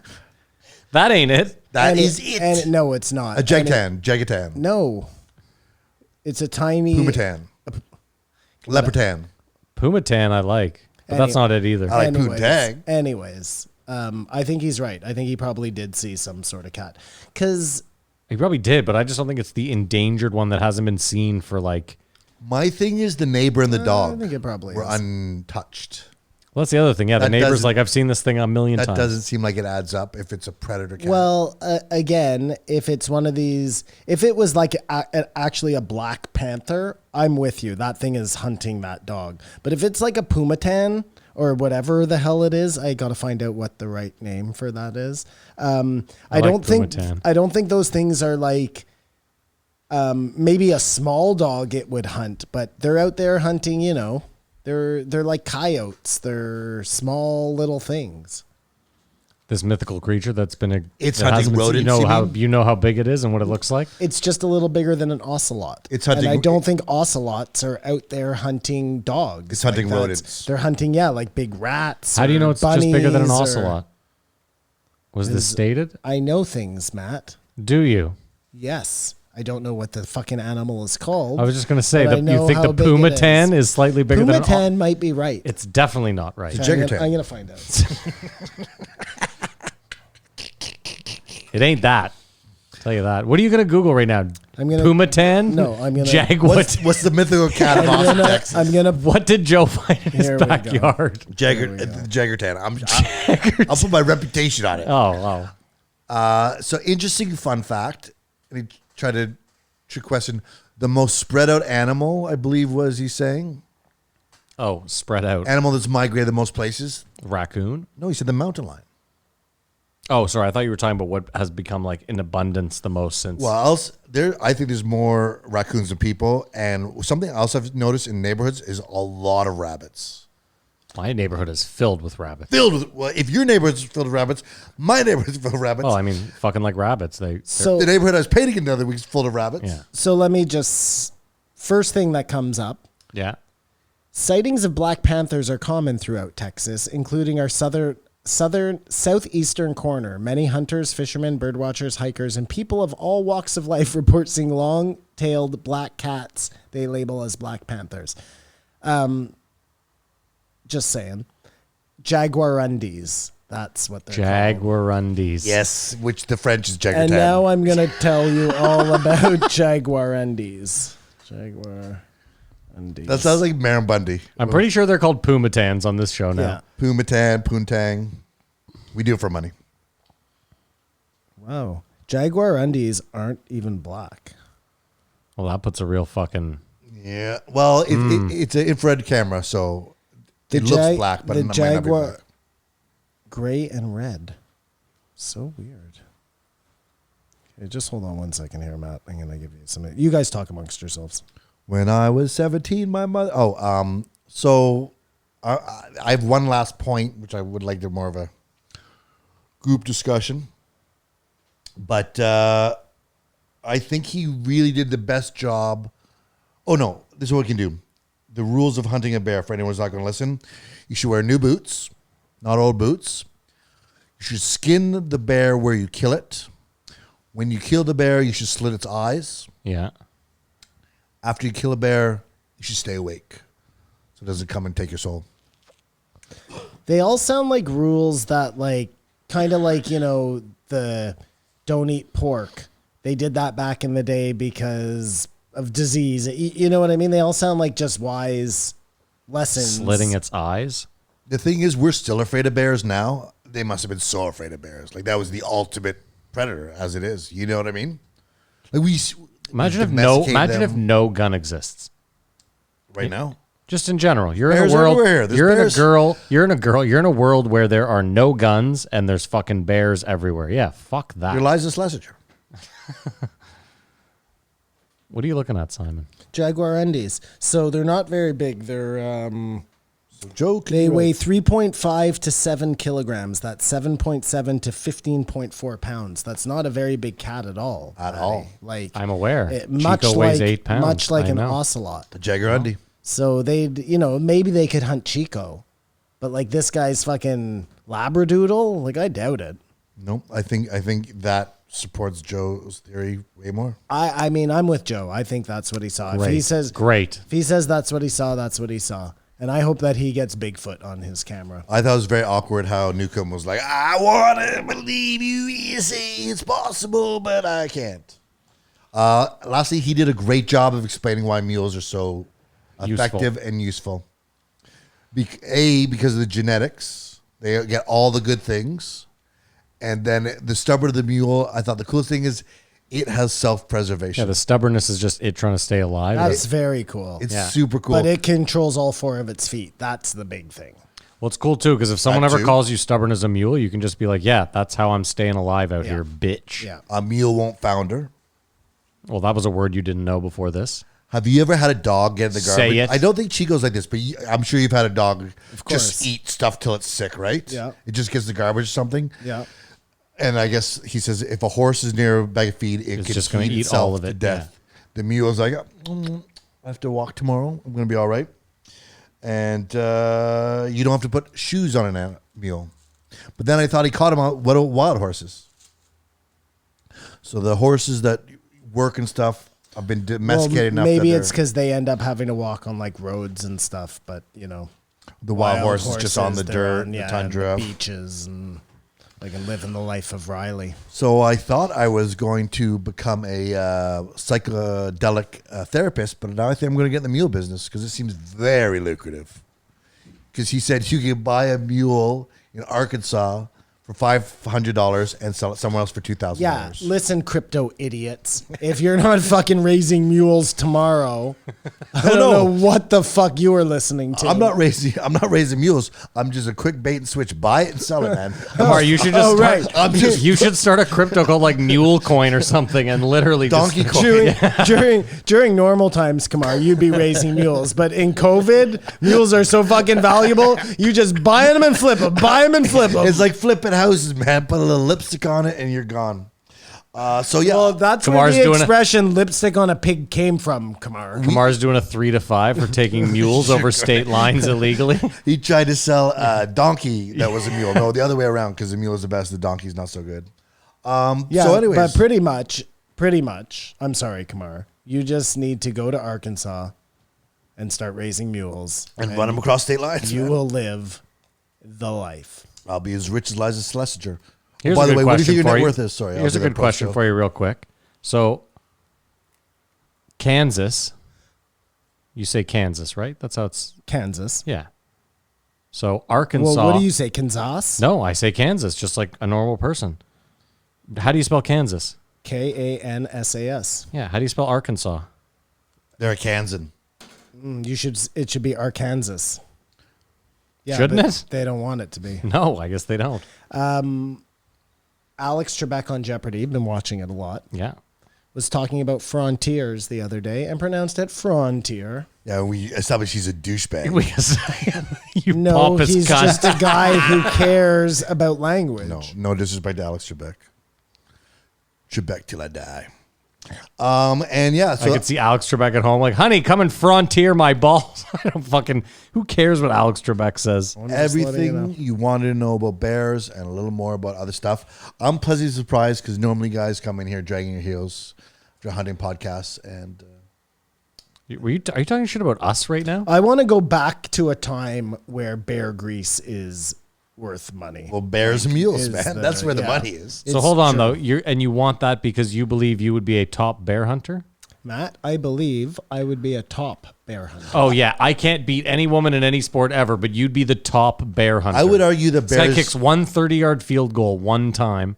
I think one of the things is I think bears used to be trapped, hence the bear trap. You know, the big one. Yeah, yeah. I think that's Snare. illegal now. So Snares, yeah. I don't think they hunted bears. They just trapped them. So you're saying I might have a shot? Is that what you're Absolutely. getting at? Yeah. And Listen, all you got to do is I just got to learn to You just got to get enough honey. keep upwind and get a drone so you can locate the bear. get a good fucking Colt pistol. And feed it blueberries before it dies. I can just picture Simon, frontier man with his Colt 45. Force feeding blueberries to a dead bear. Tried it. Oh, what's it called? Retro engineer the blueberry meat. Retro engineer. I don't think that's the right term. No. Reverse engineer. That's the one. I was good there, guys. I was like retro engineer. No one listens to me to learn anything. It's not true, Kumar. That's the end of my notes. That's it. Is that it? Wow. All right. Well, I guess we'll rate it. Do you have Clay anything- Newcomb. Did you have anything in closing for the Bear Man, Simon? No, I mean, whatever. Wait a second. You said at the very beginning this is you learned a bunch, the bear grease, like Well, I thought you were going to bring up all the things I learned. I can't remember things. we brought up everything. We talked about I it. don't take notes. Well, as we established at the break, it's all up there somewhere. Yeah, hypnotize me, and maybe we'll get the bear info out. No, there was a lot of crossover about sucking Vanilla's dick and this, that. Whoa. We talked about Ozarks, and that's where I he's felt from. like they talked about frontier life, and I like that. Yeah, You know I do what too. mean? I like that too. funny Anytime 'cause- I can talk about the frontier, I'm into it. The whole time he was talking about the Ozarks, I kept saying to myself, I could have swore the Ozarks were in Missouri. And the second that went through my head, he was like, I think they're talking more about the Missouri Ozarks. And I was like, oh, well, that's weird. And then I thought to myself, I never know where Missouri is on a map. It's one of those states And he where, would not like Ozark But you know what cities because because of Ruth and her family and the Ruth and her family, and then the scary guy and his wife there. He the might like meth them. He dealers. might like them. No, it makes all of them look like a does bunch make of all of them like hicks. hillbillies. Yeah, Yeah. it does. It does have a very but he would- the hills have eyes kind of vibe he to seemed it. very like, don't talk bad about Arkansas or Yeah, I'll Arkansas. fucking. He lives of a suburb. If you of called a it town of 2,000 Arkansas, he people. would probably like bear gut you. He made an excellent case why people should be allowed to hunt with regulations. And Was he talking about people who attacked bears with knives? he said you should have a big Bowie knife if you're going to, but Well, that's what they did. They used to go at the bear with a knife. Simon's people, the bear people. savages. Jews were very good hunters. I don't know if you know this. You know what? I wasn't even going in the Jew direction, Gray but now I'm Owl- picturing. Gray now Owl I'm picturing was like Jew a bunch who of lived Jews. up with the Indians. Like a lot of people think that Jews are like a lost tribe of hunters from I've never heard that. from somewhere. yeah, okay. I heard they were wanderers. hunting money.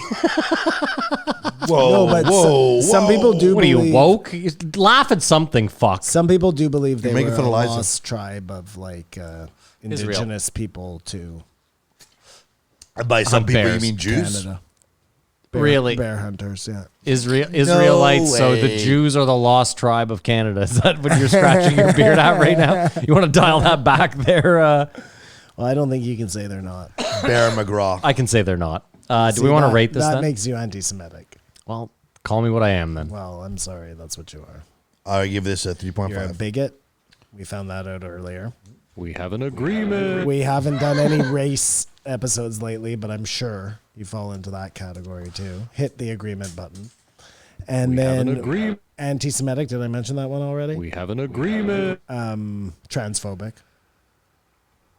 Just hit it. We have an agreement. He's gone power hungry. All right, please rate it so we can end this fucking show. It's hot.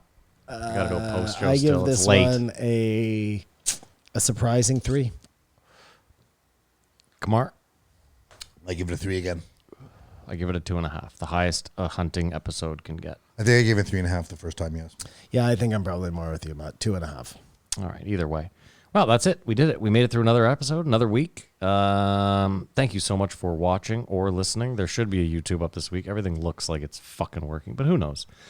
Don't forget to check out anyone who's ever sponsored us. You can still go check out BetterHelp, even though, whatever. Just go to betterhelp.com/JREE. Go to onit.com/JREE for a free sample of something if you're in the States. We have an Instagram and a Twitter. They're at JREE Podcast. You can also follow Kamar on Instagram. At Kamar Bobar. There's a subreddit if you want to join the chat. It's r/JREE podcast. Jump on there.